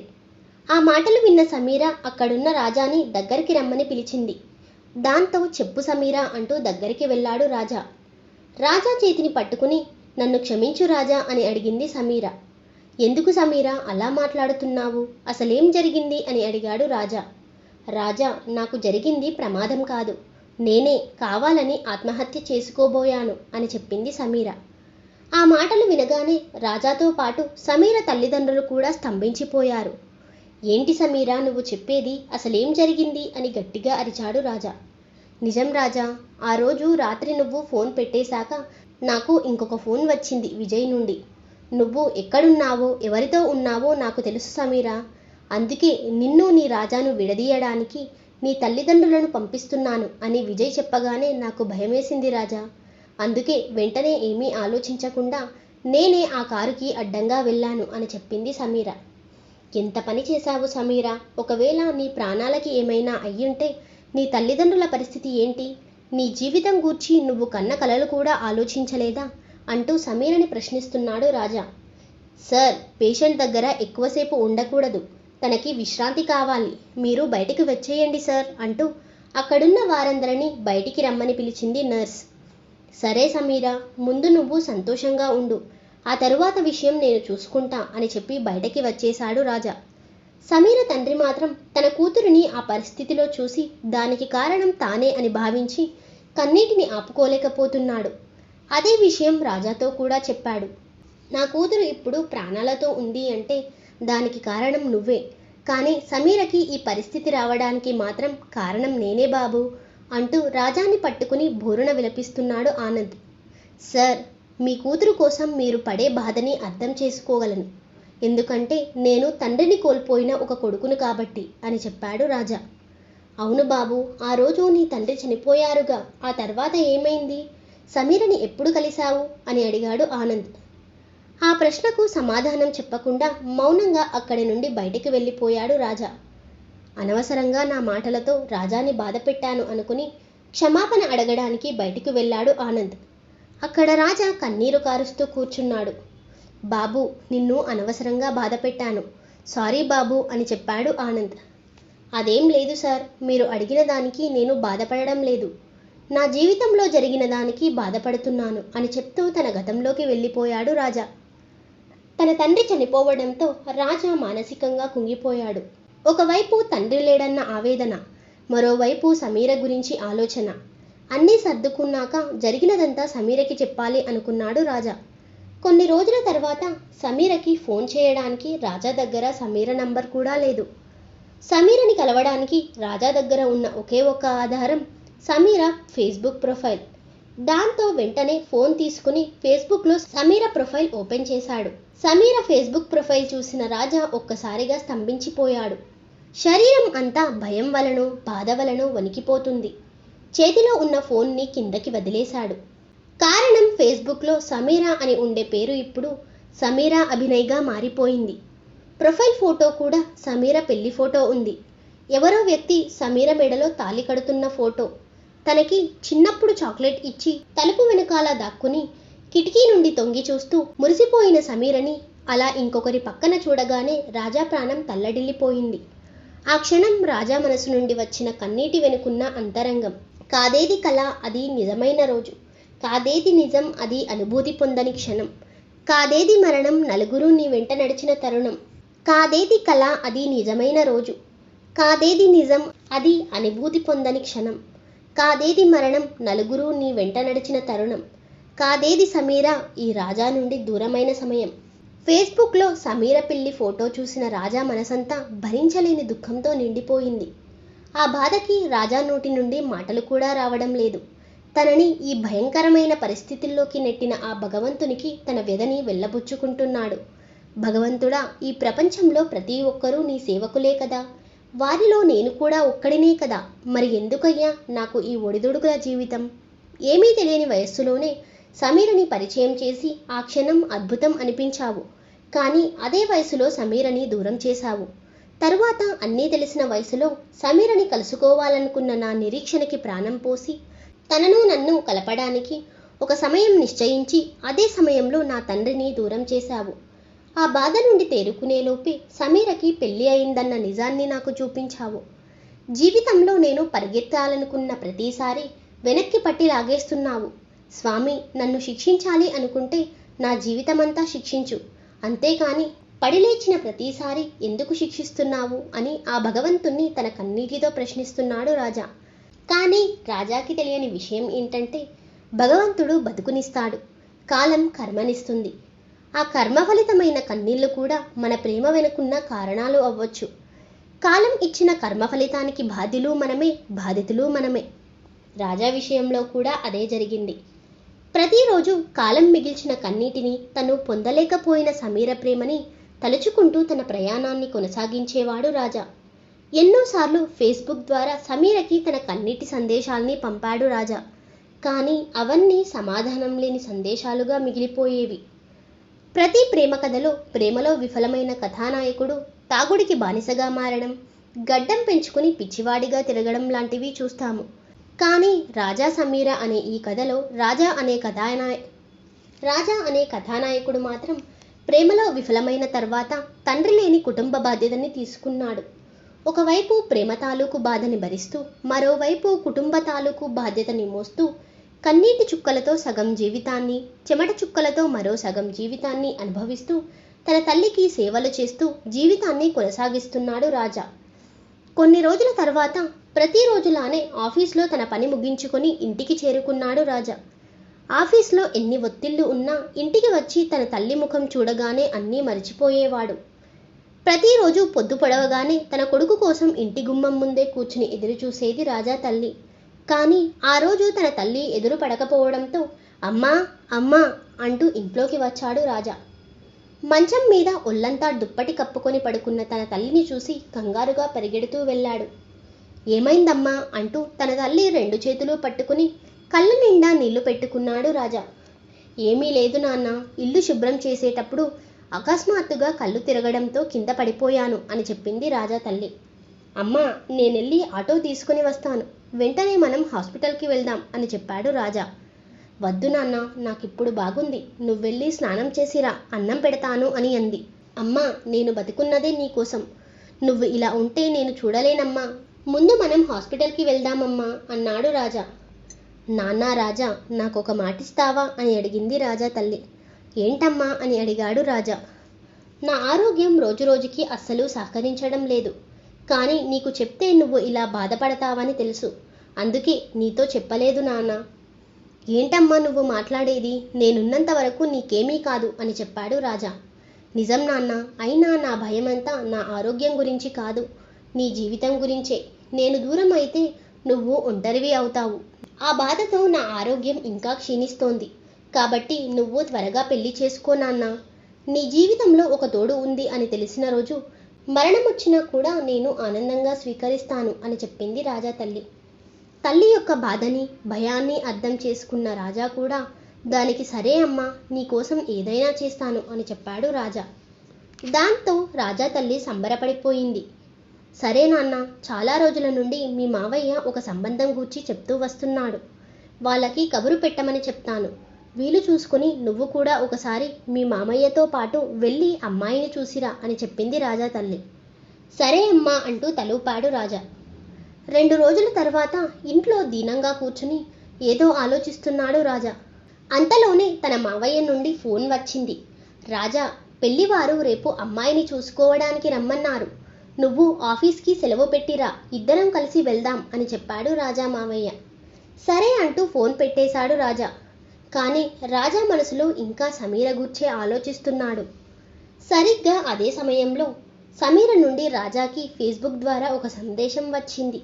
దాంతో రాజా ఎంతో ఆతృతతో ఆ మెసేజ్ ఓపెన్ చేశాడు. ఆ మెసేజ్లో ఒకే ఒక్క లైన్ ఉంది, రాజా నిన్ను ఒకసారి కలవాలి అని. రాజా కూడా జరిగిన సంఘటనల గురించి ఏమీ అడగకుండా ఎప్పుడు కలుద్దాం, ఎక్కడ కలుద్దాం అని సమీరకి సందేశం పంపాడు. రేపే కలుద్దాం, ఊరికి దూరంగా ఉన్న ఒక రహస్య ప్రదేశంలో అంటూ ఆ అడ్రస్ చెప్పింది సమీర. దానికి రాజా కూడా తప్పకుండా వస్తాను సమీర అంటూ సందేశం పంపాడు. రోజు మారింది. పెళ్లి చూపులకు వెళ్లాల్సిన రాజా సమీరని కలవడానికి ఆ రహస్య ప్రదేశానికి వెళ్ళాడు. అక్కడ చుట్టూ దట్టమైన చెట్లు, ప్రశాంతమైన వాతావరణం, నిశ్శబ్దమైన గాలి. వాటి మధ్యలో రాజా కోసం వేచి చూస్తూ కూర్చుంది సమీర. ఆ ఏకాంత సమయంలో ఇన్ని రోజులు రాజా కోసం పడిన తపనని గుర్తు చేసుకుంటోంది సమీర. సరిగ్గా అదే సమయంలో రాజా కూడా అక్కడికి చేరుకున్నాడు. ఒంటరిగా కూర్చుని ఆలోచిస్తున్న సమీరని చూసి వెనక నుండి వెళ్ళి తన 2 చేతులతో సమీర కళ్ళు మూశాడు రాజా. ఇన్ని రోజులు కళ్ళు మూసుకునే బతికాను రాజా. నాది కాని సమయాన్ని, నా మనసులో బాధని భరిస్తూ ప్రతి క్షణం కళ్ళు మూసుకునే బతికాను అని చెప్పింది సమీర. దాంతో చేతులు తీసి సమీరకి ఎదురుగా కూర్చున్నాడు రాజా. రాజాని చూసిన సమీర ముఖం ఆనందంతో వెలిగిపోయింది. ఒక్కసారిగా కళ్ళ నుండి ఆనంద బాష్పాలు వస్తున్నాయి. చిన్న చాక్లెట్తో నా జీవితంలోకి వచ్చిన రాజా ఇప్పుడు పెద్ద చాక్లెట్ అంతా అయిపోయాడు అంటూ తన 2 చేతులతో రాజా బుగ్గలని గిల్లుతూ మురిసిపోయింది సమీర. అప్పుడు రాజా కూడా సమీర 2 చేతులు పట్టుకుని తన కళ్ళల్లో కళ్ళు పెట్టి చూస్తూ అలా కూర్చుండిపోయాడు. ఎన్నో సంవత్సరాల తరువాత వారిద్దరూ కలిసిన క్షణానికి ప్రకృతి కూడా తన వంతు సహాయం చేస్తూ ఆ ఏకాంత ప్రదేశాన్ని వర్షంతో పలకరిస్తోంది. ఆ వర్షంలో తడుస్తూ తమ కళ్ళతో పలకరించుకుంటున్నారు రాజా సమీర. మెల్లగా పైకి లేచి రాజా ఒడిలో కూర్చుంది సమీర. ఆ చల్లటి వర్షం ఆ క్షణం ఆ చిన్ననాటి ప్రేమికులని వారి జ్ఞాపకాలతో తడిపేస్తుంది. ఆ అద్భుత వాతావరణంలో కురుస్తున్న వర్షంలో వెచ్చటి సమీర స్పర్శకి గాల్లో తేలిపోతున్నాడు రాజా. అలా సాగిపోతున్న ఆ అద్భుతమైన సన్నివేశం నుండి ఒక్కసారిగా ఉలిక్కిపడి పైకి లేచింది సమీర. ఏమైంది సమీర అంటూ పైకి లేచాడు రాజా. ఏమీ లేదు రాజా అని చెప్పింది సమీర. సమీర, నిజంగా ఆ రోజు నా తండ్రి చనిపోవడంతో నిన్ను కలవడానికి రాలేకపోయాను. కొన్ని రోజుల తర్వాత నీ ఫేస్బుక్ చూశాను. అంతే, ఆ క్షణం నా గుండె 1000 ముక్కలైంది. కానీ నువ్వు ఇలా కలుస్తావని అస్సలు అనుకోలేదు సమీర అని చెప్పాడు రాజా. రాజా, నువ్వు తండ్రిని దూరం చేసుకున్న అదే రోజు నా జీవితంలోకి అభినయ్ అనే ఒక వ్యక్తిని తీసుకొచ్చాడు మా తండ్రి అని చెప్పింది సమీర. అసలేం జరిగింది సమీర అని అడిగాడు రాజా. ఆ రోజు నువ్వు వస్తావని నీకోసం చాలా వేచి చూశాను. సరిగ్గా అదే సమయంలో త్వరగా ఇంటికి రమ్మని మా నాన్న ఫోన్ చేశారు. కానీ నేను వెళ్ళిన క్షణంలో నువ్వొస్తే నిన్ను కలవలేకపోయానన్న బాధ నేను భరించలేను. అందుకే ఒకవైపు మా నాన్నగారు ఫోన్ చేస్తున్నా కూడా నేను నీకోసమే సాయంత్రం వరకు వేచి చూశాను. అలా ఆ రోజు నిన్ను కలవలేకపోయానన్న బాధతో ఇంటికి వెళ్ళిన నాకు మా నాన్నగారు చెప్పిన విషయం విని గుండె పగిలిపోయింది. ఆ మాటేంటి అంటే, అమ్మా సమీర, నీకు పెళ్లి నిశ్చయించాము. ఉదయమే నిన్ను చూసుకోవడానికి అబ్బాయి వాళ్ళు వచ్చారు. అందుకోసమే ఉదయం నుండి నీకు ఫోన్ చేస్తున్నాము. కానీ నువ్వు మాత్రం రాలేకపోయావు. అయినా నీ ఫోటో చూసిన అబ్బాయి మరియు అతని తల్లిదండ్రులకి నువ్వు చాలా నచ్చేశావు. వెంటనే పెళ్లి ముహూర్తాలు పెట్టమన్నారు. అబ్బాయి కూడా చాలా మంచివాడమ్మా. అంకుల్, ఒకసారి సమీరని కూడా అడిగి పెళ్లి నిశ్చయించండి అని నాతో చెప్పాడు. మా అమ్మాయి నా మాట ఎప్పటికీ కాదనదు బాబు అని చెప్పి వెంటనే పెళ్లి ముహూర్తాలు కూడా మాట్లాడేసుకున్నాం. నువ్వు చాలా అదృష్టవంతురాలు సమీర. అందుకే నీకు అంత మంచి సంబంధం వచ్చింది అని చెప్పాడు సమీర తండ్రి. దాంతో ఏం మాట్లాడాలో తెలియని సమీర మౌనంగా ఉండిపోయింది. 2 రోజుల తర్వాత సమీర ప్రవర్తన మీద తన తండ్రికి అనుమానం వచ్చింది. దాంతో సమీర దగ్గరికి వెళ్ళిన తన తండ్రి, అమ్మా సమీర, ఏమైందిరా, 2 రోజుల నుండి అలా ఉన్నావు అని అడిగాడు. నాన్న, నాకు ఈ పెళ్లి ఇష్టం లేదు నాన్న అని చెప్పింది సమీర. ఆ మాట విన్న వెంటనే సమీర తండ్రిలో ఆందోళన మొదలైంది. చూడమ్మా, ఈ మాట నువ్వు పెళ్లి చూపుల రోజు వచ్చి అబ్బాయిని చూసి నాన్న నాకు అబ్బాయి నచ్చలేదు అని చెప్పింటే ఆ రోజే ఏదైనా చేయగలిగేవాణ్ణి. కానీ నువ్వు ఆ రోజు రాలేని పరిస్థితిలో ఉన్నావు. ఇప్పుడు నేనేమీ చేయలేని పరిస్థితుల్లో ఉన్నాను. పెళ్లికి అన్ని ఏర్పాట్లు అయిపోయాయి. ఈ క్షణం పెళ్లి ఆగిపోవడం అంటూ జరిగితే అదే క్షణం నా ఊపిరి కూడా ఆగిపోతుంది. నీ కాళ్ళకి దండం పెట్టుకుంటాను. దయచేసి ఈ పెళ్లికి ఒప్పుకొని నా గౌరవాన్ని నిలబెట్టమ్మా అంటూ సమీర కాళ్ళు పట్టుకున్నాడు ఆమె తండ్రి. ఆ క్షణం సమీర బాధ వర్ణనాతీతం. తన తండ్రి మాటలకి ఊపిరి కూడా ఆడని పరిస్థితిలో కూర్చుండిపోయింది సమీర. సరిగ్గా అదే క్షణంలో సమీరకి అభినయ్ నుండి ఫోన్ వచ్చింది. హలో, ఎవరు అంది సమీర. నా పేరు అభినయ్, నీకు కాబోయే భర్తని అని చెప్పాడు అవతల వ్యక్తి. దాంతో సమీర ఫోన్ పట్టుకుని మౌనంగా ఉంది. చూడు సమీరా, ఈ పెళ్ళి నీ అనుమతి లేకుండా జరుగుతోందని తెలుసు. కానీ నేను చెప్పేది విను. నువ్వు నాకు చాలా బాగా నచ్చావు. ఈ పెళ్ళికి నువ్వు ఏమాత్రం భయపడాల్సిన అవసరం లేదు. జీవితం మీద నువ్వు పెట్టుకున్న ఆశలన్నీ నిజం చేసే బాధ్యత నాది. నీ ప్రతి దుఃఖం వెనుక, ప్రతి సంతోషం వెనుక నేనుంటాను. నన్ను నమ్ము సమీరా, నా జీవితంలో ఎంతో విలువైన స్థానం నీది అని చెప్పాడు అభినయ్. ఆ క్షణం సమీర ముందు 3 దారులు ఉన్నాయి. 1 రాజా ప్రేమ, 2 సమీర తండ్రి యొక్క ప్రాణం, 3 అభినయ్తో పెళ్లి.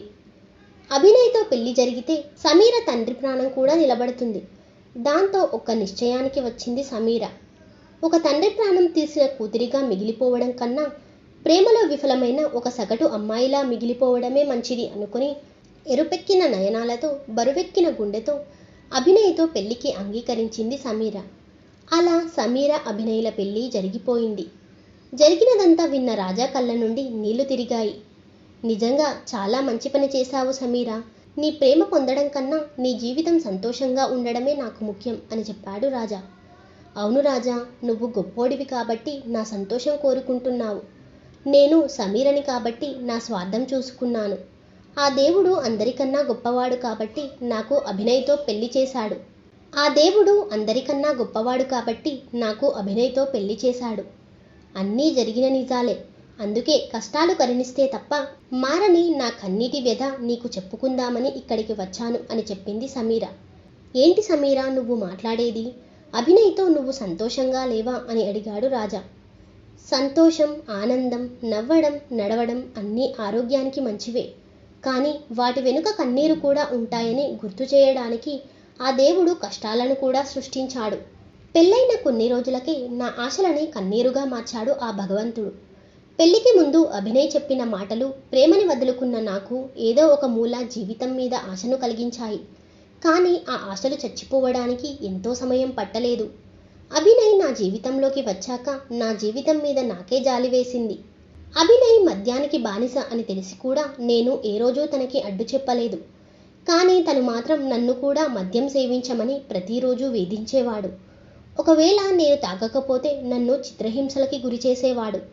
నన్ను భార్యగా కాదు కదా, కనీసం ఒక అమ్మాయిగా కూడా చూసేవాడు కాదు. ప్రతిరోజు తనతో పాటు తాగాలి, తనకి నచ్చినట్టు బతకాలి. ఇంటి నుండి బయటకి అడుగు పెట్టడం కూడా ఒక పెద్ద నేరంగా భావించేవాడు.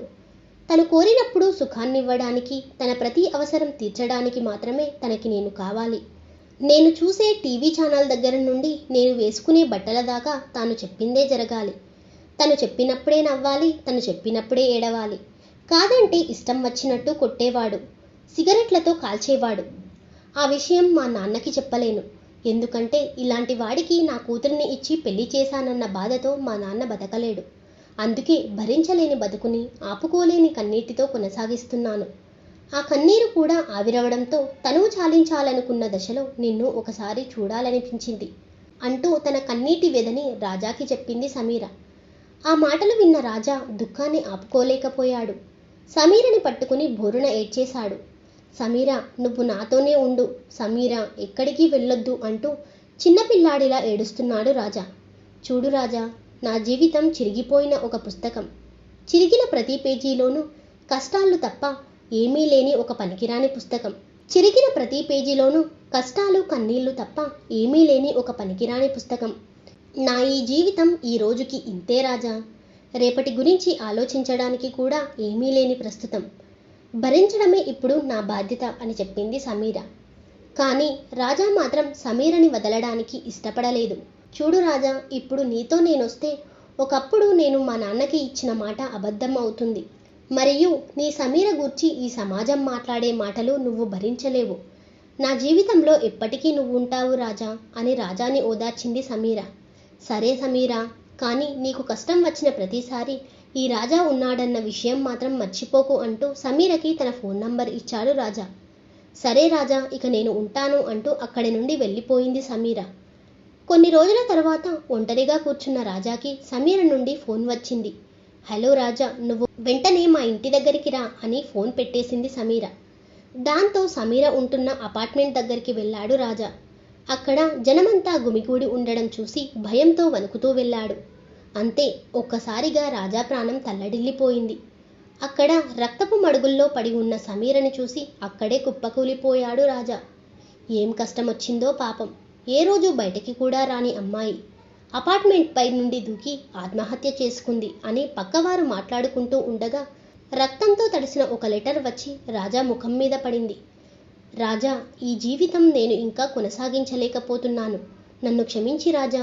వచ్చే జన్మలో అయినా నీ భార్యగా పుడతాను అని రాసి ఆత్మహత్య చేసుకుని రాజాతో పాటు ఈ ప్రపంచాన్ని కూడా వదిలి తన మజిలీని మధ్యలోనే ముగించుకుని వెళ్ళిపోయింది సమీర అంటూ జరిగిన తన కన్నీటి కథని ఆనంద్కి చెప్పాడు రాజా. జరిగిన ఘోరం విన్న ఆనంద్ కన్నీటి పర్యంతం అయ్యాడు. రాజాని దగ్గరికి తీసుకుని హత్తుకున్నాడు. బాబు రాజా, ఇంత బాధని భరిస్తూ కూడా నా కూతురు కోసం నువ్వు పడ్డ కష్టం నిజంగా ఒక తండ్రి స్థానంలో ఉన్న నేను కూడా చేయలేనిది బాబు అని చెప్పాడు ఆనంద్. సార్, నా సమీర మీదున్న ప్రేమే ఇప్పుడు ఈ సమీరకి సహాయం చేయడానికి గల బలమైన కారణం. ఎందుకంటే తన తండ్రి కోసం ఇష్టం లేని పెళ్లి చేసుకుని నా సమీర ఏ కష్టాలైతే అనుభవించిందో ఇప్పుడు మీ కూతురు కూడా మీకోసం ఇష్టం లేని పెళ్లి చేసుకుని అవే కష్టాలు అనుభవిస్తుంది. కేవలం సమీర అనే పేరే కాదు, వారిద్దరికీ ఎదురైన జీవితం కూడా ఒక్కటే. నా సమీరకి ఎదురైన జీవితమే ఈ సమీరకి కూడా ఎదురైంది. నా సమీర పడ్డ కష్టాలే ఈ సమీర కూడా పడుతోంది. కానీ నా సమీరలాగా ఈ సమీర జీవితంలో ఓడిపోకూడదు. నా సమీర చేసిన తప్పు ఈ సమీర చేయకూడదు. అందుకే ఆత్మహత్య చేసుకుంటున్నాను అని సమీర చెప్పగానే వెంటనే భయపడిపోయి సమాజం ఏమనుకున్నా సరే నా సమీర పరిస్థితి ఈ సమీరకు రాకూడదని తనని ఇక్కడికి పిలిపించి తను కోరుకున్న జీవితాన్ని తనకిచ్చి తన ఆనందంలో నా సమీరని చూసుకుంటూ బతుకుతున్నాను. ఆసుపత్రిలో రక్తపు మడుగుల్లో ఉన్న సమీరని చూసి ఆత్మహత్య చేసుకుని నా కళ్ళ ముందు రక్తపు మడుగుల్లో పడి ఉన్న నా సమీర గుర్తొచ్చింది.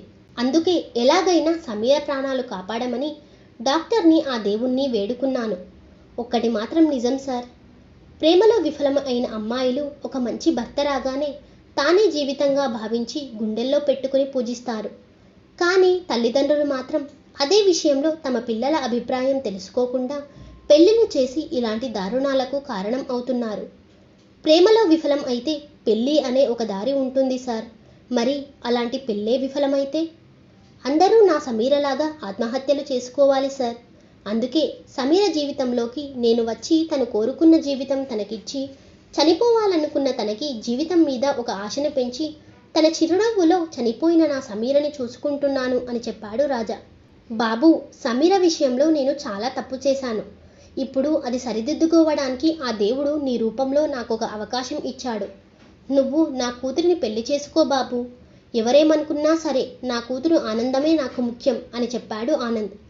సార్, నేను సమీరకి ఒక మంచి జీవితాన్ని ఇవ్వాలనుకున్నానే కానీ తను నా జీవితంలోకి రావాలని మాత్రం అనుకోలేదు. నన్ను క్షమించండి సార్ అని అన్నాడు రాజా. సరే బాబు, తను తిరిగి కోలుకొని ఇక్కడే సంతోషంగా ఉండని. మేము ఆ ఆనందంతోనైనా బతుకుతాము అని చెప్పాడు ఆనంద్. సమీర కోలుకున్న తర్వాత సమీర కోలుకున్నాక తనకి కూడా తన జీవితంలో జరిగినదంతా చెప్పాడు రాజా. అసలైన రాజా సమీరల కథ విన్న తరువాత సమీర కూడా కన్నీటి పర్యంతం అయింది. ఆ క్షణం నుండి రాజా మీద ఎంతో గౌరవం పెంచుకుంది. కొన్ని రోజుల తర్వాత ఆఫీస్లో ఉన్న సమీరకి రాజా తల్లి దగ్గర నుండి ఫోన్ వచ్చింది. ఆ ఫోన్ లిఫ్ట్ చేసి మాట్లాడిన సమీర వెంటనే ఫోన్ పడేసి పరిగెడుతూ వెళ్ళింది. అలా ఆఫీస్ నుండి అర్ధాంతరంగా వచ్చిన సమీర రాజా ఇంటి వద్దకి చేరుకుంది. నెమ్మదిగా వణుకుతూ భయపడుతూ ఇంట్లోకి వెళ్ళింది. మంచం మీద నిర్జీవంగా పడి ఉన్న రాజాని చూపించి, మన రాజా ఇక లేడమ్మా అంటూ గుండెలు పగిలేలా రోదిస్తోంది రాజా తల్లి. ఆ పరిస్థితుల్లో రాజాని చూసిన సమీర ఒక్కసారిగా రాజా అంటూ కుప్పకూలిపోయింది. నా కొడుకు నన్ను అనాథని చేసి వెళ్ళిపోయాడమ్మా అంటూ సమీరని పట్టుకుని భూరున విలపిస్తోంది రాజా తల్లి. ఆ క్షణం రాజా తనతో మాట్లాడిన మాటలు గుర్తు చేసుకుంది సమీర. రాజా, నా కోసం ఇంత చేసిన నీకు ఏమిచ్చి రుణం తీర్చుకోగలను రాజా అని సమీర అడిగిన ప్రశ్నకి, సమీర, నాకొక ప్రామిస్ చేస్తావా అని అడిగాడు రాజా. ఏమిటి రాజా అని అడిగింది సమీర. నా తల్లిని నీ తల్లిలాగా భావించి తనని ఒక కూతురి స్థానంలో ఉండి చూసుకో సమీర అంటూ సమీర దగ్గర ప్రామిస్ తీసుకున్నాడు రాజా. కానీ ఆ రోజు రాజా అలా ఎందుకు మాట్లాడాడో సమీరకి అర్థం కాలేదు. ఆ మాటని తలుచుకుని రాజా తల్లిని పట్టుకుని రాజా వైపు చూస్తూ ఏడుస్తూ కూర్చుంది సమీర. రాజా మరణించిన కొన్ని రోజుల తర్వాత రాజా తల్లి మందుల కోసం వెతుకుతుండగా అక్కడ సమీరకి రాజా డైరీ దొరికింది. ఆ డైరీలో రాజా తన జీవితం అంతా రాసుకున్నాడు. అక్కడే సమీరకి రాజా మరణం వెనుకున్న నిజం తెలిసింది. రాజా తన సమీరని రహస్య ప్రదేశంలో కలిసిన రోజు సాయంత్రం ఇంటికి వెళ్ళగానే ఉన్నట్టుండి భయంకరమైన తలనొప్పితో పాటు రక్తపు వాంతులు కూడా అయ్యాయి. ఆ విషయం తల్లికి తెలిస్తే భయపడిపోతుందని ఒంటరిగా హాస్పిటల్కి వెళ్ళి డాక్టర్ని కలిశాడు రాజా. అక్కడ కొన్ని పరీక్షలు చేసిన డాక్టర్ రాజాకి ఒక భయంకరమైన నిజం చెప్పాడు. చూడు బాబు, ఈ విషయం నీకు చెప్పడం చాలా బాధగా ఉంది. కానీ నీ పరిస్థితి నీకు తెలియాలి. ప్రతిరోజు నీకొచ్చే తలనొప్పికి కారణం నీ ఆఫీస్లో ఉన్న ఒత్తిడి కాదు, నీ తలలో ఉన్న భయంకరమైన క్యాన్సర్ కణతి. అది చాలా చివరి దశకి చేరింది. ఇంకా నువ్వు ఎన్నో రోజులు బతకవు బాబు అని చెప్పాడు డాక్టర్. ఆ మాటలు వినగానే రాజా తన తల్లిని తలుచుకుని కుమిలిపోయాడు. ఆ క్షణం నుండి రాజా లోపల చస్తూ బయటకి నవ్వుతూ తన జీవితాన్ని కొనసాగించాడు.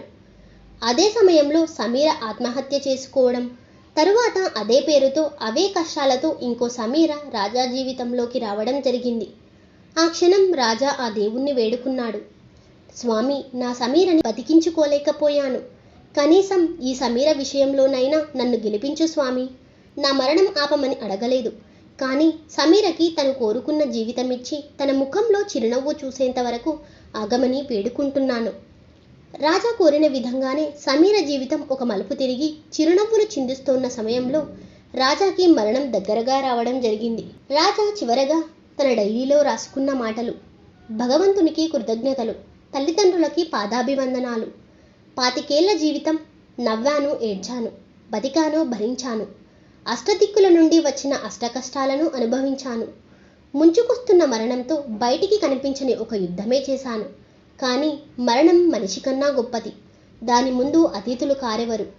కళ్ళ ముందున్న మరణంతో గర్వంగా చెప్తున్నాను, నేను ఓడిపోతున్నాను. కానీ నీ దగ్గర వరకు వచ్చిన ఒక అమ్మాయి జీవితాన్ని నీ నుండి దూరం చేసి తనని గెలిపించి నేను ఓడిపోతున్నాను. జీవితంలో గెలిచిన ఈ సమీర గూర్చి పైకి వెళ్ళి నా సమీర ఒడిలో కూర్చుని చెప్పుకుంటాను అంటూ రాజా రాసిన చివరి మాటలు చదివి తీవ్ర భావోద్వేగానికి లోనైంది సమీర. రాజాకి తన మరణం గూర్చి తెలిసినా తను ప్రేమించిన సమీరాలాగా నేను కూడా ఆత్మహత్య చేసుకోకూడదని, నన్ను జీవితంలో గెలిపించడానికి మరణంతో పోరాడిన రాజా నా దృష్టిలో ఎప్పటికీ దేవుడే అనుకుంటూ రాజా ఫోటోకి 2 చేతులెత్తి నమస్కరిస్తూ కన్నీటితో కథను ముగించింది సమీర. మరణం ఆపేనా మనిషి ప్రేమని, మరణం ఆపేనా మనిషి సంకల్పాన్ని, మరణం ఆపేనా మనిషి గెలుపుని. రాజా మరణించాడు, కానీ సమీరని గెలిపించాడు. ఈ సమీర చిరునవ్వుని మోసుకుంటూ తన సమీర జాడని వెతుక్కుంటూ తన ప్రయాణాన్ని ముగించుకొని తన సమీరను చేరుకున్నాడు రాజా. అలా పైలోకంలో తన సమీరని చేరుకున్న రాజాను దగ్గరికి తీసుకుని, రాజా, మరణం మనల్ని ఓడించిందా అని అడిగింది సమీర. లేదు సమీర, మరణం మనల్ని కలిపింది అని చెప్పి సమీర ఒడిలో పడుకున్నాడు రాజా. మరణం కలిపిన చివరి ఘట్టంతో రాజా సమీరల కథ ముగిసింది. రాజా సమీరలు తిరిగి జన్మించాలని ఆశిస్తూ, అలా జన్మించిన రాజా సమీరల కథని మరొకసారి రాయాలని భావిస్తూ కథని ముగిస్తున్నాను. ఈ కథ ఎలా ఉందో కమెంట్ బాక్స్లో కమెంట్ చేయండి ఫ్రెండ్స్. అలాగే మరిన్ని కథల కోసం మా ఛానల్ని సబ్స్క్రైబ్ చేసుకోండి. Thank you for watching.